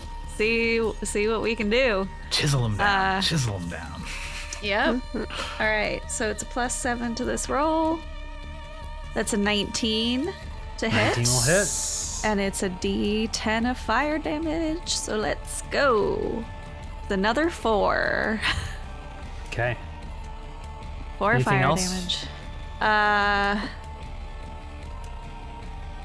I'm just gonna back up a little so he can't hit like all of us at the same time if he's got anything like that. So Okay. Xerxes, you're up. Excellent. Last time I rolled a 19, I said, right, to hit? Or I like a 19 on the die for a 24 to hit. I just realized I have the fighter ability where I mastery? crit on 19s. Oh, awesome. As well. So Cool. that should have been crit damage. So I just like to suggest that maybe I can add those extra 2d6 onto this turn. Absolutely. Okay. Absolutely. As you step up to this guy wearing Etch's head as a trophy, crit on that first shot. So yeah, go ahead and let's add that damage first. How about I just do it all? I think I'm gonna hit with my second attack anyway. So can we just? How about Okay. we just throw Do you have it any all in mastery here? with this greatsword? Yeah, but all it is if I miss, I get to add I can Okay. graze and get Gotcha. to add the strength no matter what. All right, so I hit it. I rolled a 22 to hit this time. That will hit. All right, so I'll just roll double the dice on this, and we'll pretend like this was the crit. 'Cause it doesn't really matter. wow, you crit. So cool. Yay! That is 20 damage on Ooh, heck the yeah. hit. 20 damage from the crit and from this second hit. Yeah. Amazing. You any special way you attack? He's not dead, Okay. but he's getting low. You've done a lot of damage, just you on him. But you take that great sword and swipe into him and I want to cut kind of swing at his wrist. I was gonna say if I'm swinging at him to specifically, I want to try to sever his head too. So I want to dig into his like clavicle area. We'll say like I slip in, going for his neck, and it kind of hits in like that. Awesome. Yeah. You take that the great sword, dodge past his force blades. He kind of goes a little bit further with one of his force blades and his like punch attack basically, and you step up and swing and just get him right in the neck of his armor. This is not a soma, so it's a dude in there, but he has you hit that like corner. His helmet kind of goes flush with his armor, so he's kind of like this big thumb looking guy, but you like hit right into there. Okay. Awesome. Great. It is his turn, and he is going to now swing at you. After you hit him like that, he's going to do 2 force blade attacks. First one is... You would not believe that I just rolled another natural 2. What is going on? The dice gods have smiled upon Xerxes. I said we had And a natural 3! Yes. I knew it would come back. The curse. I knew it couldn't last forever. You shouldn't have gone for a 3rd episode, Davidson. You pushed your luck.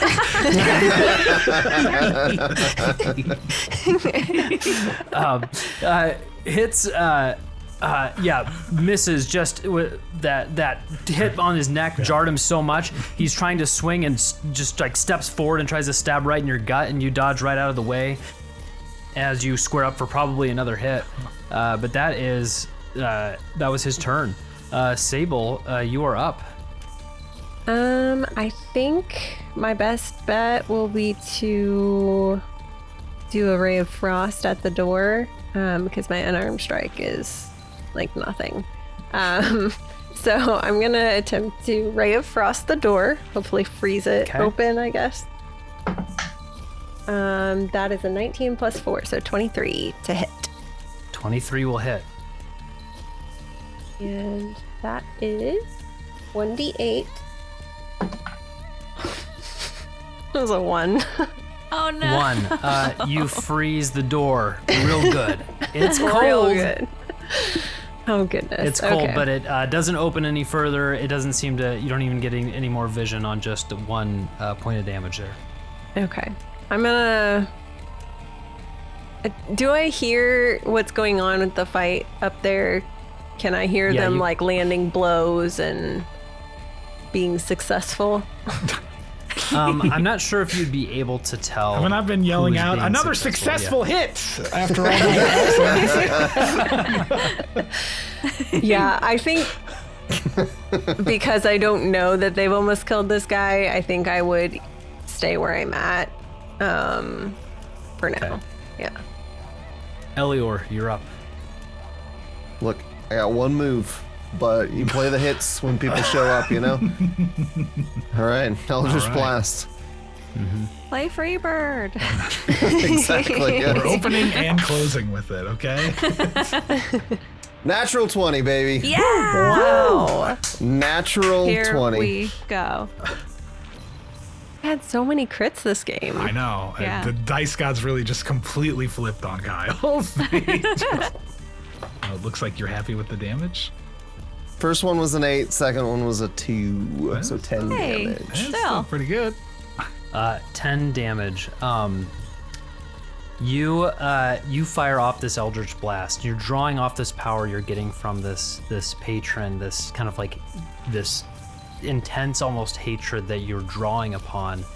As you draw upon that and you get that natural 20 hit, you feel closer to your patron you've ever felt. Any attack on any blank member for the rest of this day is going to do an extra +1 to your attack roll and an extra +1 of damage at this point because you're so connected to this patron. But you fire and hit this blank eliminator with it, just squarely in a shoulder as he steps back. And he is looking very bad at this point. He is still up. Sybil, you are up. Unless you have anything else for your turn, Elior. Oh, I think Elior would just say, I didn't know Etch, but he was kind to me. You disgrace yourself and him. As the rage is kind of taking over him, and maybe even changing him a little bit physically, just in appearance. So you're getting those like Buffy the Vampire Slayer, Dark Willow, gigantic black eyes going. Yep. Mm-hmm. All right.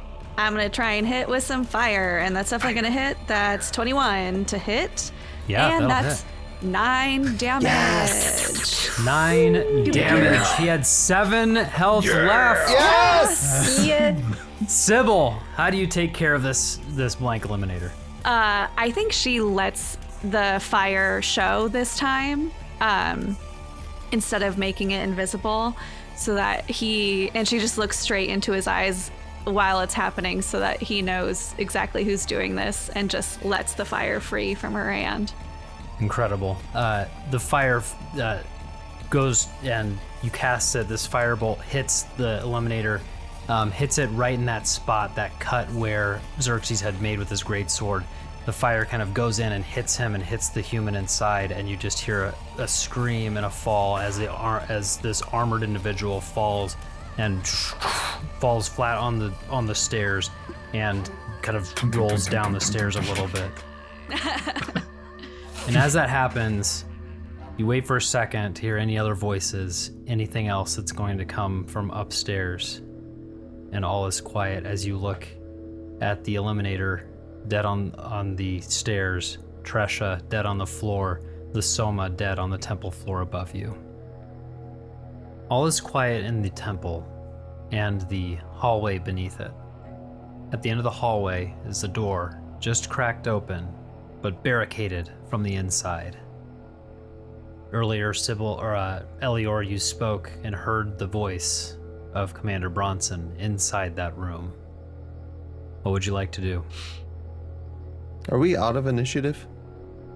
Yes. Okay. Could I would like to use my Rod of the Pact Keeper ability or charge in order to get a spell slot back. That would be the first thing that I would do. Mm-hmm. Okay.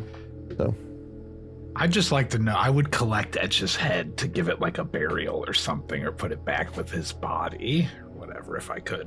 Can I crush the other soul shards too, so that those other guys can't come back? Yeah, you can. Hell yeah. Yeah, just You can go stomp on him with my upstairs. boots. I think Elior would see Xerxes collecting Etch's head and kind of like look down at this eliminator and look back at Xerxes and is like, you could probably get that one off if you. It has no value. Let it rot here. And so. Sybil's just stomping behind all of you. Yeah, just Just fucking like assholes, freaking. Freaking assholes. I like that. She's just mad. She's just mad. Gosh damn. Well, I know where Sable's head is at, and it's on that door, and Commander Bronson behind it.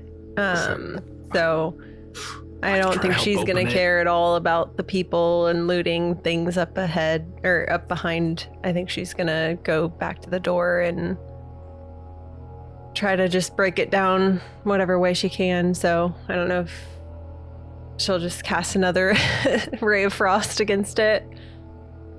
okay. Hoping We it can works maybe this both time. try at the same time, because I've got the same. Like we get both Ray of Frost. Yeah. I could add Eldritch Frost. Blast to it. So I can provide The big moral support. explosion. Love it. You could count down So for you guys us. are all blasting this door. Yep.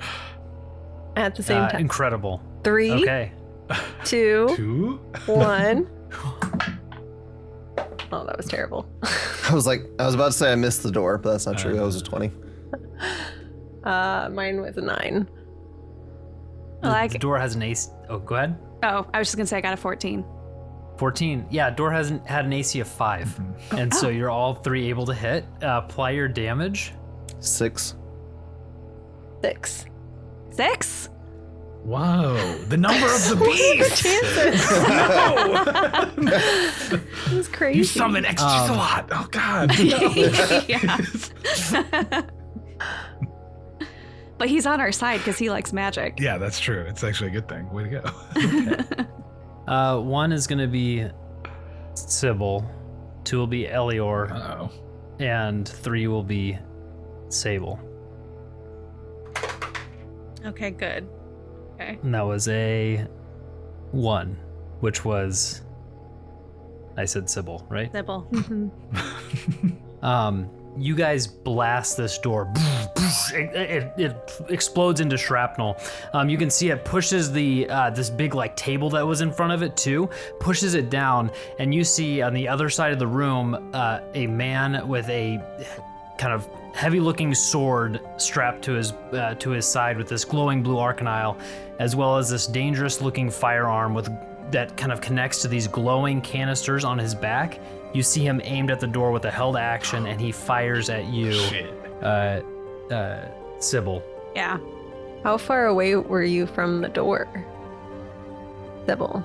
Did you go I all the mean- way up to it? I imagine we were 10 feet away-ish from the door. Okay. Oh, love that face. That is only a 10 to hit. Ooh, miss. An energy blast fires past you, and whiffs past your head. Everyone, roll initiative. Sick. Yeah. All right.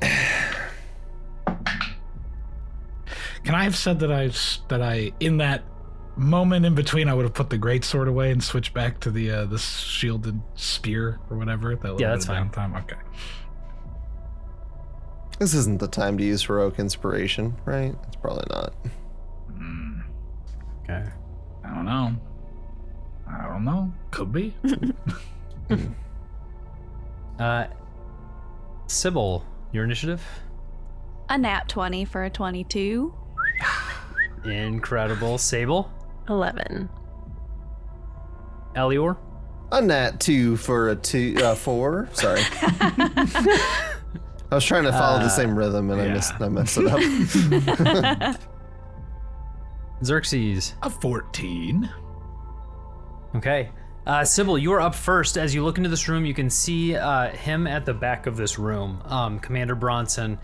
Next to him, just in a chair right next to him, is Ezra. Ezra looks really bad. It looks like he's been beaten.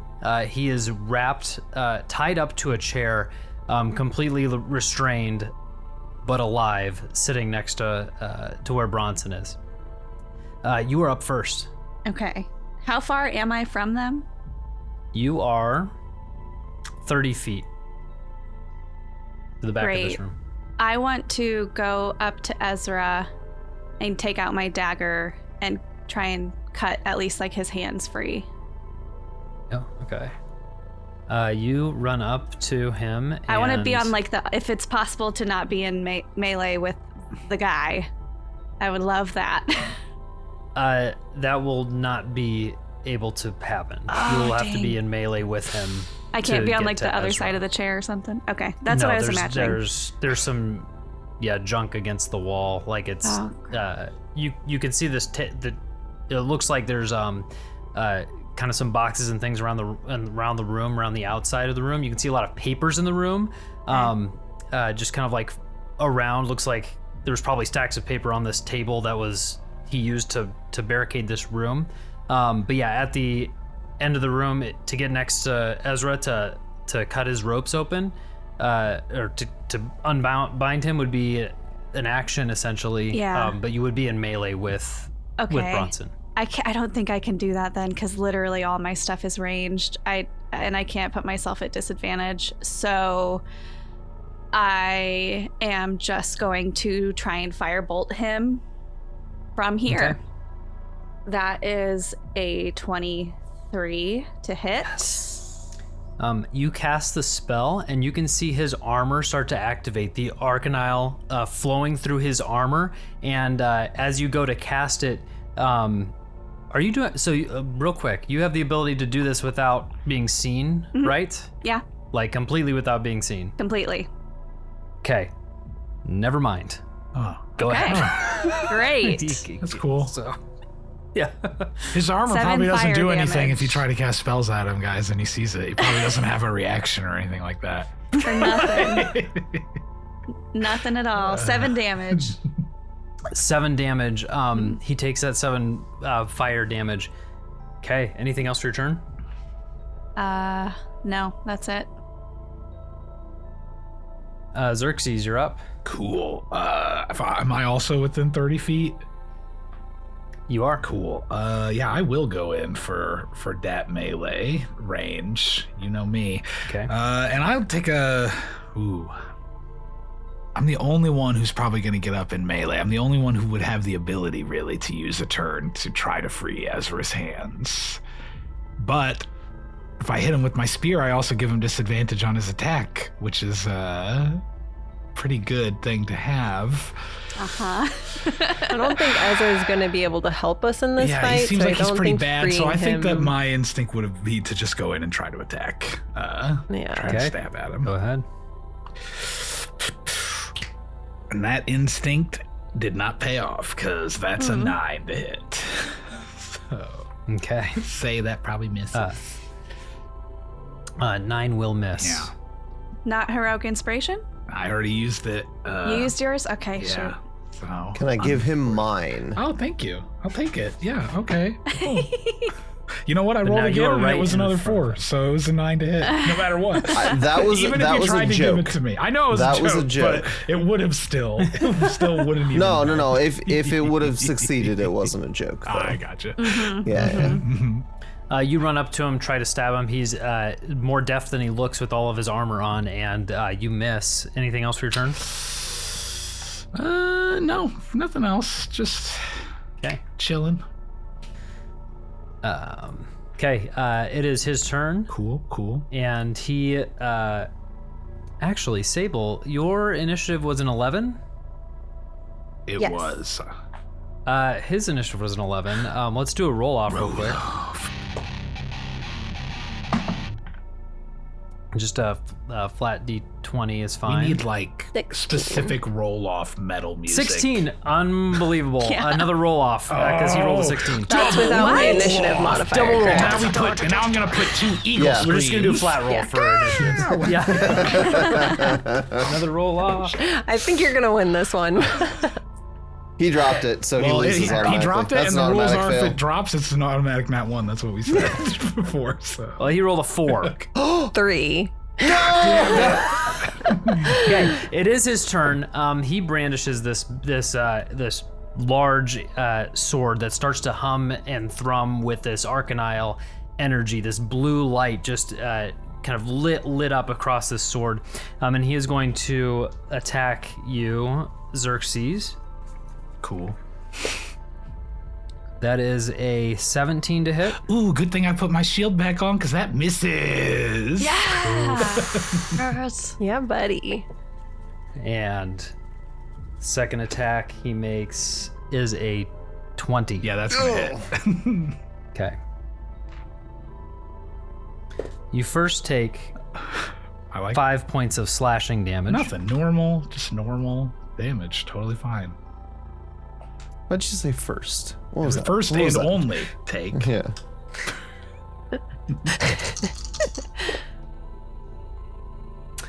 Followed by 21 points of radiant damage. Sick. Xerxes is down. He strikes with that. And do you have any spellcasting ability? No. Okay. The Arcanile surges and hits Xerxes, and everyone, you see Xerxes fall to the ground. That was his 2 attacks. Commander Bronson looks at you 3 by the door. Step any closer and he gets it. And he puts the sword to Ezra's throat. Sable, you're up. Oh, gosh. Well, technically, I'm not stepping any closer if I just take out my crossbow and fire at him. So. By the letter of the law, he can't attack Kyle. That's what he Exactly. said. If what? She's not stepping any closer, then he can't do anything.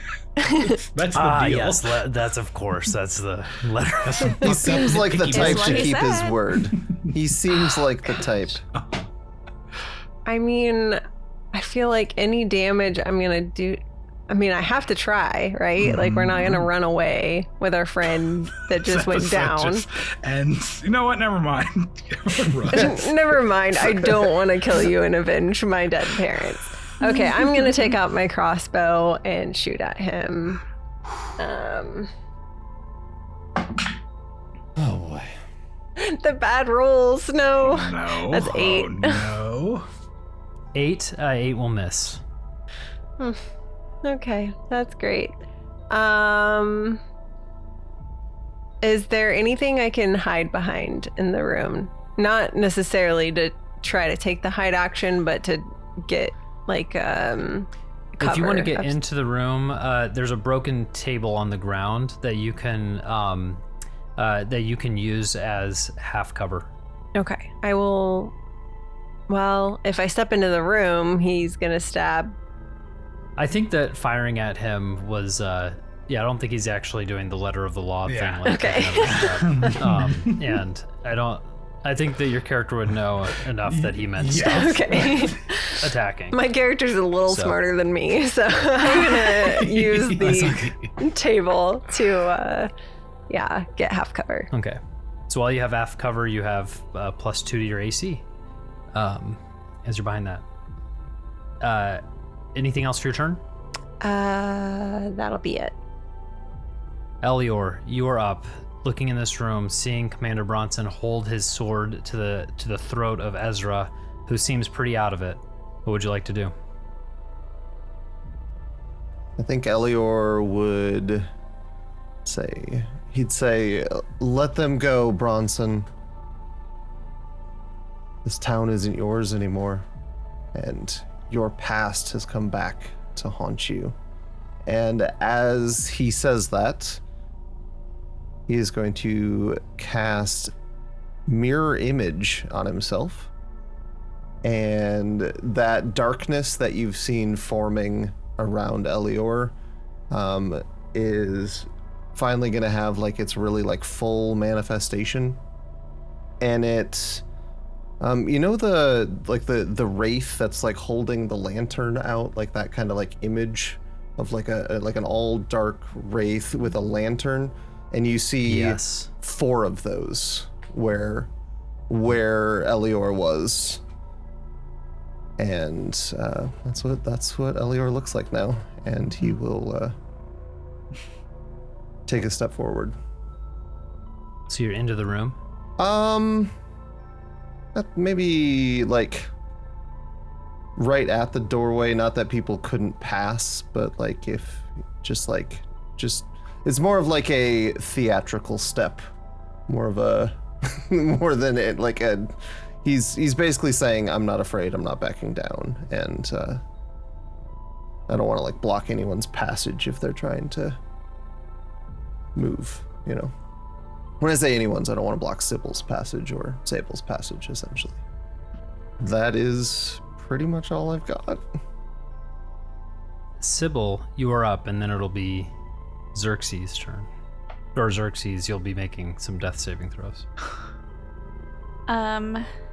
Is there anything in the room that, like, for example, if it caught on fire, would make things harder for Bronson? Is there anything above his head? Is there anything underneath him? Like, I don't think just using firebolt over and over is gonna do the job, so is there any other strategical advantage I can see in the room by using that spell?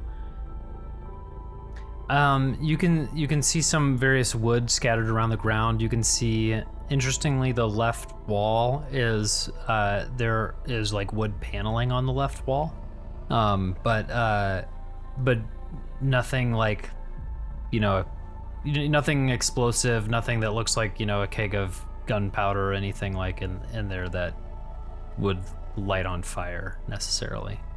Okay. Is he standing? Is the floor wood? The floor's stone. Stone. Damn it. Okay. Does there happen to be a second chandelier above his head? I was hoping No, unfortunately not. I could like set the floor on fire and I'd have to make him move. Dang, this sucks. There's oil on Xerxes' body in my bag. Just, ignite it and set my body on fire so he can't move closer. Give you a Vikings funeral. Yeah. Impromptu.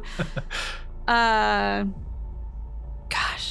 Okay. I'm just going to try and hit him again because I know I can with my invisible magic. I feel like that's still the best move. So I'm just going to try and hit him. Oh, that's a nat 1. Hello, heroic inspiration. All right. Thank you. Okay, and that's better. That's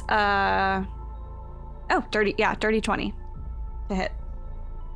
To hit him? Yes. With what? With my firebolt, my invisible firebolt. Okay, gotcha. Yeah, that will hit. That is another 9. You hit him with that, casting that basically with your mind. That firebolt hits him. Anything else for your turn? I just yell out, Ezra. Does he respond at all? Ezra! Yeah, he looks, he's gagged at this point, but he looks up at you. Okay, I just want to make sure he's aware. Okay. No, that's my turn. Xerxes, you are up. Please give me a death saving Here comes, throw. guys, a nat 20. I'm going to hop right back up right now. Right back up. So close, an 18. Ooh. 18. That is 1 success. Commander Bronson holds the sword at Ezra's throat, and he looks down at him, and he grabs his hair and pulls his head back. I have waited far too long to do this. Even if I die tonight, at least I will have this. And he takes his sword and he slices through Ezra's throat, and Ezra falls down, dead, blood coming out of his neck. Commander Bronson looks toward you 3 and rushes across the room and leaps over the table where Sable you are at, and he is going to make his second attack with his blade. I will die with honor. That's a 25 to hit. Yeah. You take 5 slashing damage. That's where he gets you. First it doesn't sound that bad. I only have 21 HP to begin with, so I don't like the sound of that. Wow. This attack does 3d10 damage. He rolled 2 10s and a 4. It's 24 points of radiant damage as that Arcanile hits you. I don't have to make a death save yet, right? Not until the next. No. But Sable, you are down as he stands over your body. It's okay. I knew this was going to happen. Or I knew this was a possibility. Elior, it is your turn. Or actually, I'm sorry, Sable, it is your turn. Please give us a death saving throw. That is a flat So you do have to D20. make one. You can That use is a your flat heroic D20, inspiration. and a 10 or above will succeed. And at 20, you'll come back up. That fails. Okay, that is 1 failure. If you get to 3 failures, you are permanently dead. Okay. I think, have you used your heroic inspiration? Oh, shoot. Okay. Shit. Elior, do you have yours left? I thought we had some left. Just me. Okay. Elior, Commander Bronson is standing over your sister's body who has fallen down on the ground. You are up. Wow. You would see this multiple versions of Elior would, from his hand, like a plank of wood would be summoned. And this is his pack blade. It is a quarterstaff. And seeing what happened to his sister, he would just rush straight at him and attempt to swing the quarterstaff and pull the attention away from his sister. 20 to hit. 20 will hit. Okay. All right. Only 5 damage. Okay, you're able to swing and hit, and damage kind of hit one of his arcanile tubes as it's going to his back, and it like cracks a little bit and do some damage to him. Anything else for your turn? How much movement do I have left? You only use 10 feet of movement to get 10 next feet. to him. 5, actually, just 5. Elior would move away from the rest of the party, trying to draw his attention away from everyone else. So he would like swing and then I presume just keep kind of running past to try to pull Bronson with him. If you do that, that will invoke an opportunity attack from him. Gonna have to do it. Okay. Because I assume my mirror images can potentially take that, right? Oh, you roll for if it hits the mirror image or if it hits you, right? Yes, so I just roll d6s for each of my duplicates. And then if I roll above a 3, then it hits a duplicate instead of me. Okay, gotcha. He's going to swing at you with his sword, and he is going to that's only a 10 to hit. Doesn't hit. Misses as he tries to stab at you as you run past him. And you're trying to get to the back of the room, kind of where Xerxes is. And sorry, Ezra's body? I was going the other way. I was trying to get Oh, you're trying to get out the hallway? right, trying to pull him away from everybody else. So like I am in the hallway, but I You're mean, in the it's hallway. not, Is in the not hallway. that you shouldn't do that, but I'm in the hallway. No, yeah, then I would go past Ezra. Yeah. So I would go You past. go kind of stand in the back of that room where Ezra was, Right. where Bronson was before he charged and took Sable down. Okay. Right. So you are in the back of the room. And I think you would hear like Elior like just like frothing with rage. You'd just be, you coward, you fool, you idiot, you weak man, as he swings and runs past, and you just see all of these versions of a dark version of Elior saying these things at the same time. He swings his blade. Who are you? And he swings and tries to hit you and misses as you're like wisping your mirror images kind of wisp past, and you move to the back of the room. Anything else for your turn? I wish I had something else I could do. That's it. Sybil, we are back to you. You're in the hallway looking into the room, and Bronson's 10 feet from you, from the entrance of the door. Okay. I've got plenty of range, so I'm gonna back up my 30 feet.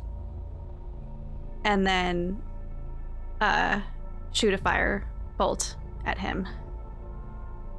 Oh, that's a 9 to hit. 9 will miss.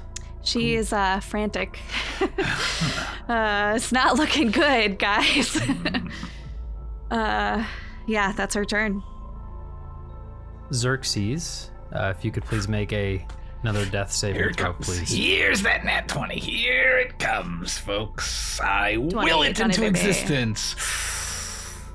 That's a failure. That's a 7. It's 1 success and 1 failure for Xerxes. Bronson turns and faces you, Elior, and your mirror images. And he is going to, at this point, focus on what he thinks is you as your mirror images are moving. He's going to take out his gun and try to fire his gun at you as it's charging up with that arcanile energy. There's a 20 to hit. Let me roll for my mirror images.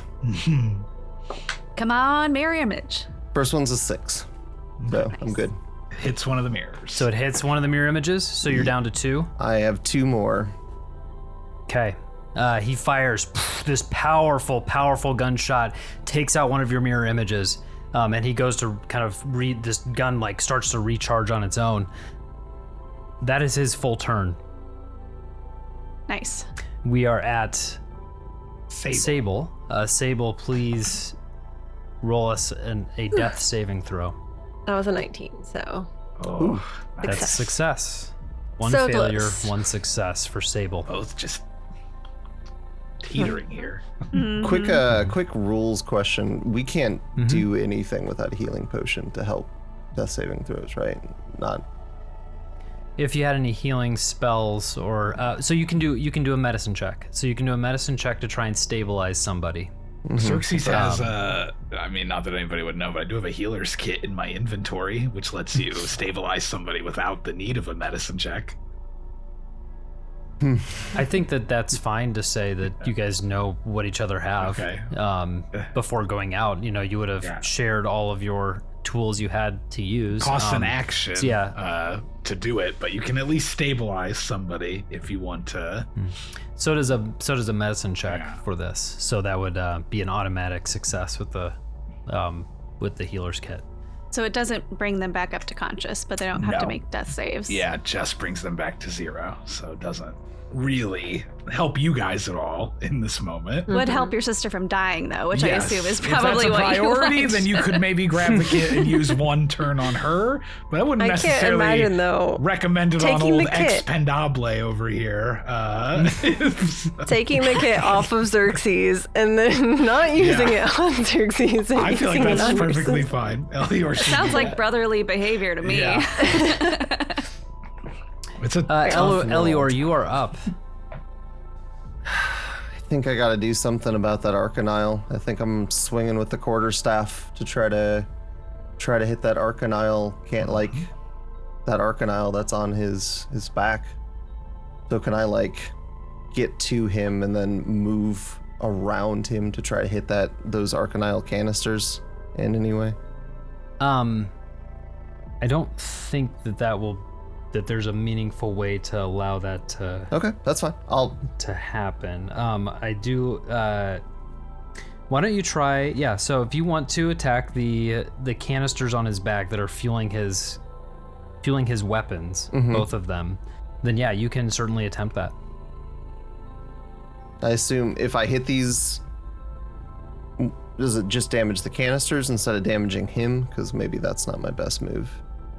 It's all part of his stat block, so Okay. he would take some damage. Gotcha. Okay. But yeah, if you want to attack that specifically. Okay. Here we go with the quarterstaff again. Natural 20. Nat 20. You move across the room. Your mirror image is kind of suddenly moving out at him, and you swing and hit with this. Give me the damage on that. Not gonna be great, but Double dice and that 20 is pretty something. 10 damage. 10 damage. You hit with this critical hit on his canisters. You can see Arcanile kind of starting to spray out of his canisters. You think that's probably going to have an effect on his weapons. Okay. That's good. Great hit. Natural 20. Amazing. Anything else for your turn? No. I don't have anything. Okay. Nope, no bonus You're standing actions. right behind him. You're kind of standing behind him. And we're back up to Sybil's turn. Well, seeing my compatriot do that, can I do that? Can I? Sure. Is there more? I want to do that. So she's just still gonna try and hit it with the firebolt from. Okay. But she is gonna go for those canisters specifically. Okay. 26. 26. Yes, that will hit the canisters. Okay. That's a 5. 5 fire damage. 5 fire damage. Hits the canisters. Even more starts coming out of the Arcanile. You can see these. It's kind of like it's like these canisters filled with the stuff are starting to leak it. Excellent. Anything else for your turn? How far away am I from the stairs?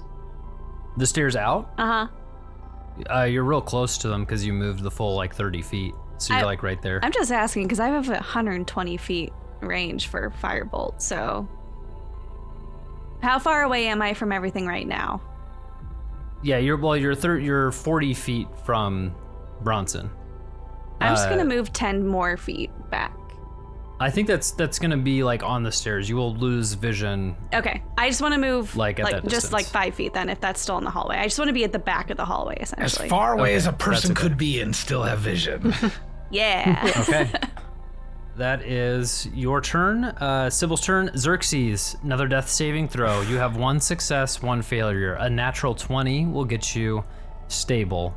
A natural 1, stable and up. A natural 1, and you will be permanently dead. A Don't know 10. that. So that is Save. A a success. success. Just Okay. barely. 2 successes, 1 failure. Commander Bronson turns and takes his sword and swings at Elior. He has 2 attacks. I'm excited to start my death saving throws right here. Oh no. You Kyle still looks have your happy. mirror images. First is a natural 20. Sick. But you got mirror images. So Got your mirror images. that one of those, hopefully. Let's see. So this mirror image roll, tell me what it needs to be again. Higher than a 3? A 3 or higher? Yeah. I thought it was higher 3, than a 3. So 4. Oh, hold on. Let me read it. Okay. Yeah. A 3 or higher is what Okay. it says. Well, that's good then. Yeah, I do want to. Oh, That's what I rolled. Nice. 4. Nice. He Ooh. thrusts into one of the mirror images he thinks is for sure you and takes out a mirror image with that natural 20 roll. He has God. another attack This that is he a- can make, Clutch spell. This Yeah. is. Yeah. Ooh. and that is only an 8 to hit on his second swipe. Misses. Good. Okay. He takes that swipe. He like swipes and tries to miss you. And like as he's thrusting, says, "You think you have an understanding of magic because you wield it, but just as a person who holds a candle can be blinded by it, so are you with your magic." And he starts to swipe and he misses. And we are at Sable's turn. Can Another death saving throw. Can Elior just be like, kind of an ironic thing to say when you can't hit me? Just, Yeah. I'm just goading him at this point. 18. That's a success. Ooh. Success. 2 successes, 1 failure. Copycat. Elior, you're up. I got not a lot of things to do at this point. Oh, what you're doing is working. Quarterstaff swinging again. I'm cracking those canisters. If I'm going down, he doesn't get his arcanile weapons anymore. This is like fighting Bane and whipping out his Right. like little tubes Yeah. to try to make it freak. I'm not excited for this guy's second phase, whatever that's about to be.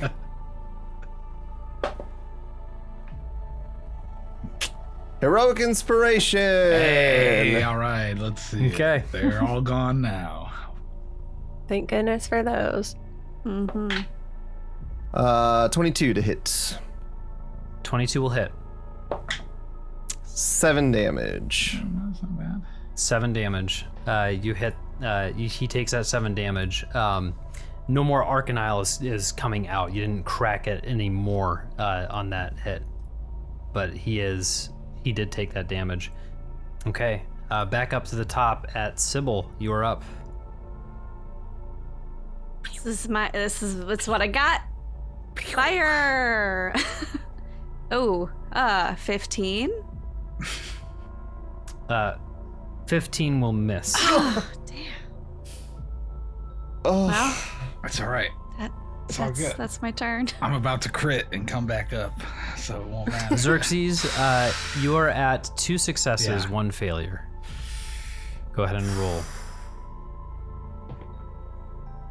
Oh no, that's another failure. That's a 4.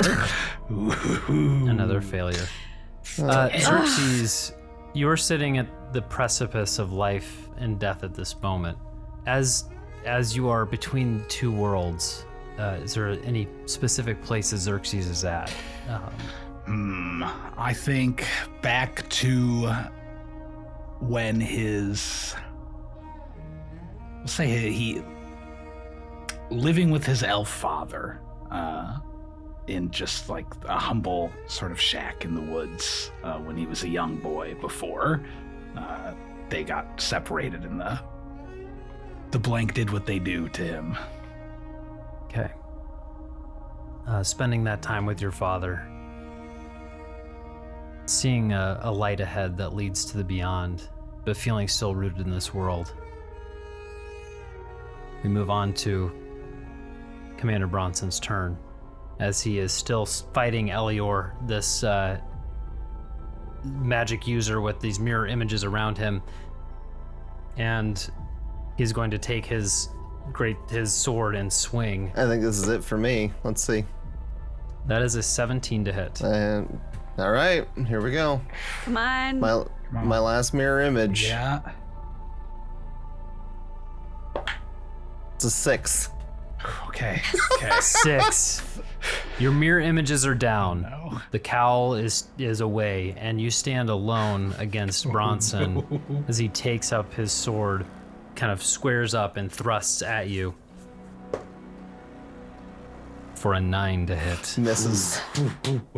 Elior, you dodged just as he's about to strike you. You've been Dodge preparing out your of the whole way. life for this, Elior. Come on. Sable, you have 2 successes and 1 failure. You can do this.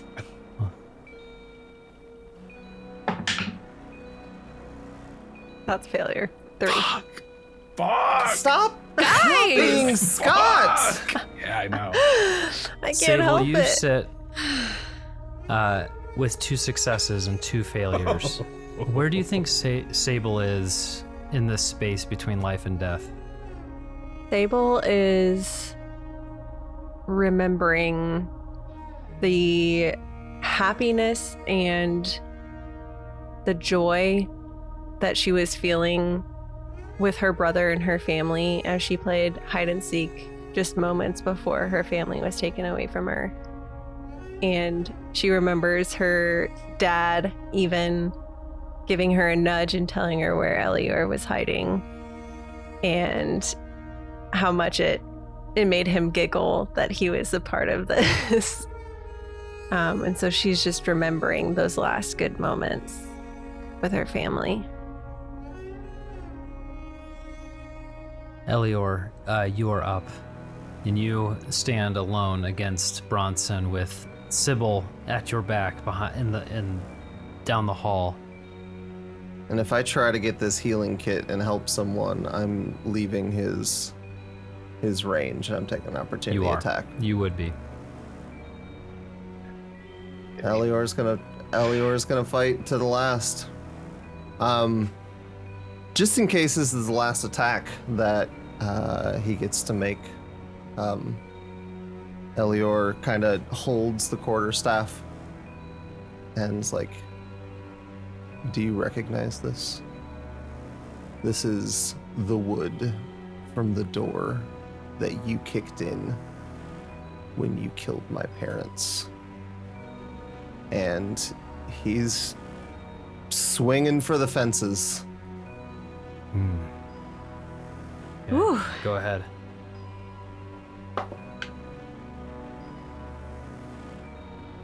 $17? A 17 just misses his armor class. Well, that seems like it's me. We are back up to Sybil. Run away. I gotta try. Elior is still up. We're still in this fight. Hold that thought for approximately 6 seconds. Yeah. It's a dirty 20 to hit, so it's gonna hit. That will hit. And this guy's probably got like 1 HP left, so I think we're good. Big money, big money, big money. Hey, that's a 10! Hey, all right, that's something. Okay.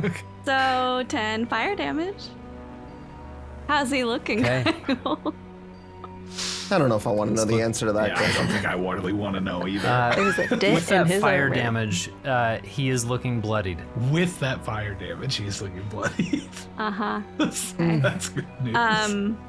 Fuck, we're dead. I We're just do dead. think Sable's gonna go around the corner of the stairs. Sybil, not Sable. Are you I'm forgetting who you Sybil. were? Jesus. Okay. Sybil, I'm gonna go around the corner of the stairs to I'm not fully leaving, but I do want to be out of sight. This is freaking At the end of my turn. Is there anything good on any of these guys? Any of these guys just carrying like bombs on them that you can throw in the room? For real. That's my turn. Well, And Michael, you still have the power powder as well, if you're able to use it. yeah, I don't know what to do with it. Well, it would give you more damage on your Eldritch Blasts, right? You'd be at disadvantage, though. Cast it.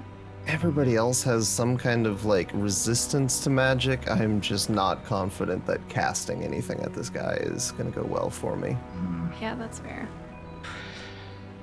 Also, I'm not Xerxes- gonna get another turn. Let's give it a second. Hey, you might. Hey! Xerxes, you are up. You have 2 successes and 2 failures. This d20 roll for your death saving throw. Let's see what it is. I tried to text Becca for a goat blessing, but she didn't respond, so I'm not feeling very good about Oh, it. no. She's asleep, that coward. Let's go! That is a nat 1 on the dice.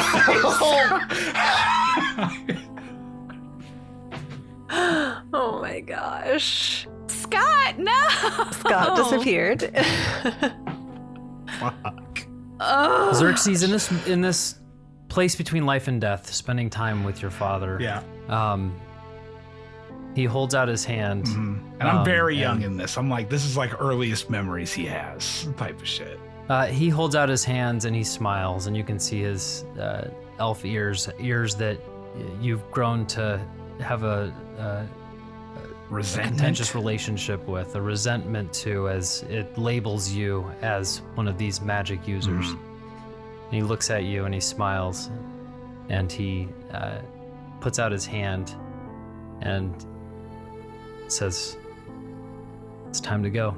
I think Xerxes takes it, and he feels in that moment, he feels like pride in his elf ears, and pride that in the end he, didn't try to hide from who he was and instead chose to fight. Another one bites the He dust. Bump, bump, bump. He grabs your hand, your forearm, and lifts you to his back and takes you into whatever's next. And Xerxes has passed. Bronson looks at you, Elior, and as you swung the staff, he caught it in his hands just as you were about to hit him. Caught it in his hands and looks at it. I killed your parents. Tell me, was it with my gun or with my sword? I don't think Elior would answer. I think he would just stare defiantly, and after doing that for a minute, he would shout, "Sybil, tell them they can fight him. Tell them he's weak." And then I assume he's about to get stabbed, so. Bronson swings his sword. The first one is a 24 to hit. Barely, but yeah, that got me. By a hair. That is 4 points of slashing damage. And To be continued. As his Arcanile is flowing into his sword, there is less of it to power. Specifically 2 less dice that he gets to do because of those 2 hits that you and Sybil have hit on his Arcanile. And so he's only going to get the 1d10 roll of the 1. radiant damage. Roll 1. He rolled a 1. That is 1 point of radiant damage. And you must make a saving throw using your spellcasting There's ability. another thing. You're the first one to live through the first- attack. You're Okay. the first one to live. No! No! Amazing. 22 with my charisma saving throw. You feel the anti-magic try to hit you and take away your spellcasting ability, but it doesn't work, and you're able to hold on to your ability to cast spells. All of my take- spells. Yes, your many spells. My Trying to take his bending right now? Damn. What the heck? Okay. And that was his first attack. Right. I forgot about that. His second attack is a 25 to hit. Okay. Just missed. No, that's you got it. You got it. That is 7 points of slashing damage. Plus, roll a 1. Plus Roll a one. 3 points of radiant damage. Is Elior still up? Yes. Yeah, still up. 1 HP. No. I'm much better than that. 2. Double, 5 perhaps? times. 5 times better. All right. We're sitting pretty. Oh, yeah, you're fine. At your feet, your sister is in this place between life and death. 2 death saving throw failures and 2 successes. Sable, please make us another death saving Come on, throw. be better than Michael me. blowing my dice. Be Don't better than from me. Don't Thank copy you. again. That is an 11. An 11. Ooh, Sable is stable. That's Sable is stable. Stable. Sable, you feel that warmth of being in that home with your mother and father, and feel the warmth of wanting to stay there. And your father, after chuckling, just looks at you and shakes his head. Not yet. And you come back, and you are stable, but you are not up. So just to be clear, Sable is stable and also hidden underneath the table, right? Yes, basically. Okay, Yes, just want to make sure. Elior, you are up, and you can see your sister fighting for her life, stable at this point. I mean, I can't move. I don't know what I'm doing. I mean, no. You could technically, if she counts as an object interaction as you rule for, you could disengage, grab her, and just try to fucking run. But I don't know what that accomplishes for you. Yeah. I got 30 feet and he's He's gonna be it'll hot on your halved. ass. Yeah, it'll be halved when I... He's got a gun that he's gonna fucking shoot with, so. Elior's swinging again with the quarterstaff. I don't have anything else. I don't think I got anything else. Let the door hit him with a good lord split him. Nice. 23. 23 hits. It's a good thing he's like 1 HP because we're so close to this at this point. Yeah. He's definitely not 25 HP, and I'm rolling a D6, right? Right? Okay. Chill. That's 8 damage. Hey, all right, hey. Okay. You hit him. You hit him with the quarterstaff. Anything else for your turn? I think Elior is just still calling to Sybil, and it's like, Sybil, tell if anyone's left, if anyone can fight, don't worry about me, but make sure he never does this to anyone again. Just calling that down the hallway. And Sybil, you are up. What is So the fact that Elior's had the chance to shout twice now is a little bit like the Austin Powers Will Ferrell, like, I'm still alive.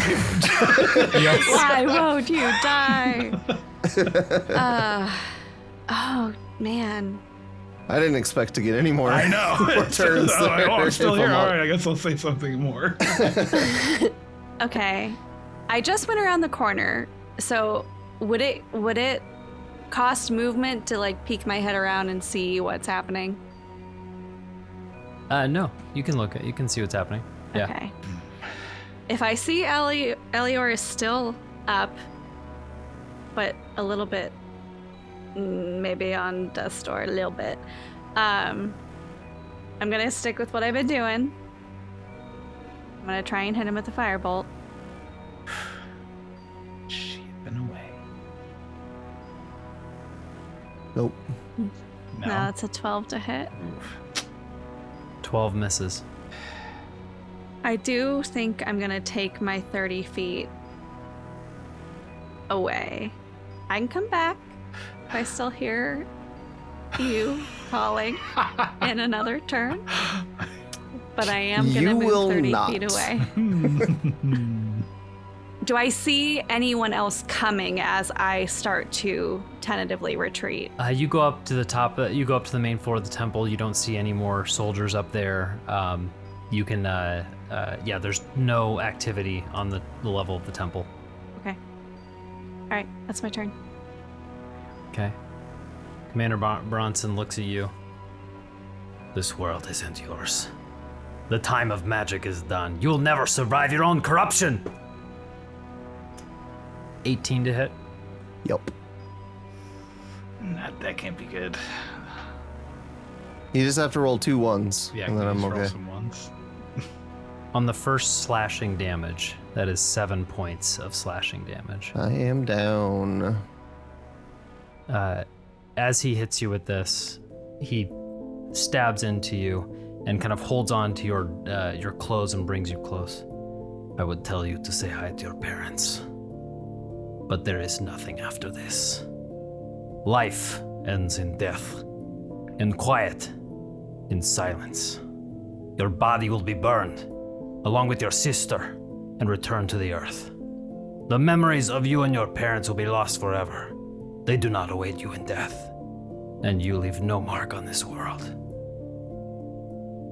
I think Elior would spit out blood onto his face.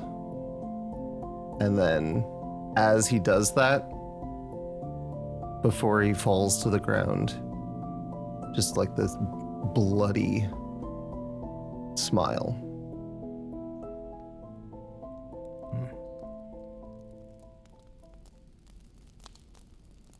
We go back to the campfire outside of the Talltale Tavern. An elf man sitting there, casting dancing lights over and over, and casts a dancing light that kind of, this beautiful yellow glow that goes out. I'm not sure I'll be able to tell this story again about the people who saved me from the blank. Emtiro and Nambi, this place looks like a place of stories. Would you be able to tell this story again sometime? Oh, don't worry. All the stories that are told here, they get put in these books, and then they get put in the tavern. And anyone who wants to read them or tell stories, they'll be there. So Yeah. You can, yes, my friend, you can leave this story here, and rest easy that it won't be forgotten by the world. But maybe leaving it here can help relieve your troubled mind. Thank you. All is quiet by the campfire for a few moments. And then the rustling of pages is heard as spectral pages from around the forest start swirling rapidly through the air, swirling around through the campfire, some catching fire for just a moment as the pages with burnt edges find themselves coalescing into a book floating in the air. And the air is quiet once again, as letters engrave themselves on the cover of the book with blue arcanile, and the title, The Death of Magic, is clearly seen. And the book falls into the hands of Emtiro and Nambi. And thus concludes our story, The Death of Magic. Oh my goodness. And Tiro's like, I need to hear a more cheerful story. This is Nambi's come a long way, but she might need to go to like a room by herself and cry for a little bit. Same, Nambi. Wow. What an adventure. Thank you to all the players for this. Scott, Brooke, and our friends from the Naturals podcast, Revealing and Mick. Yeah. Thank you for joining us. Thank you Be sure to check out their much. podcast, The Naturals, for Daggerheart actual play content. Their socials can be found in the description. Check out the Mage's War at Critical Crafting. The link is in the description for that. Video of this episode is available on Spotify as well as YouTube. Follow us at Talltale Tavern Podcast on Instagram, YouTube, and TikTok. If you like us, give us one of those good 5-star reviews. Join our Discord too. Thank you to Tyler Adelsperger for our intro music. Thank you to Tal for our artwork. And with that, we will see you next time at the Talltale Tavern. Yay! Yay. Yay, sort of. Wow. And on that cheerful note, I would like to thank the VIP members of the Talltale Tavern Patreon for making this adventure possible. So thank you to Ballista Kitty, Zombie Creeper, Brooke, Landy, Becca, and Dane.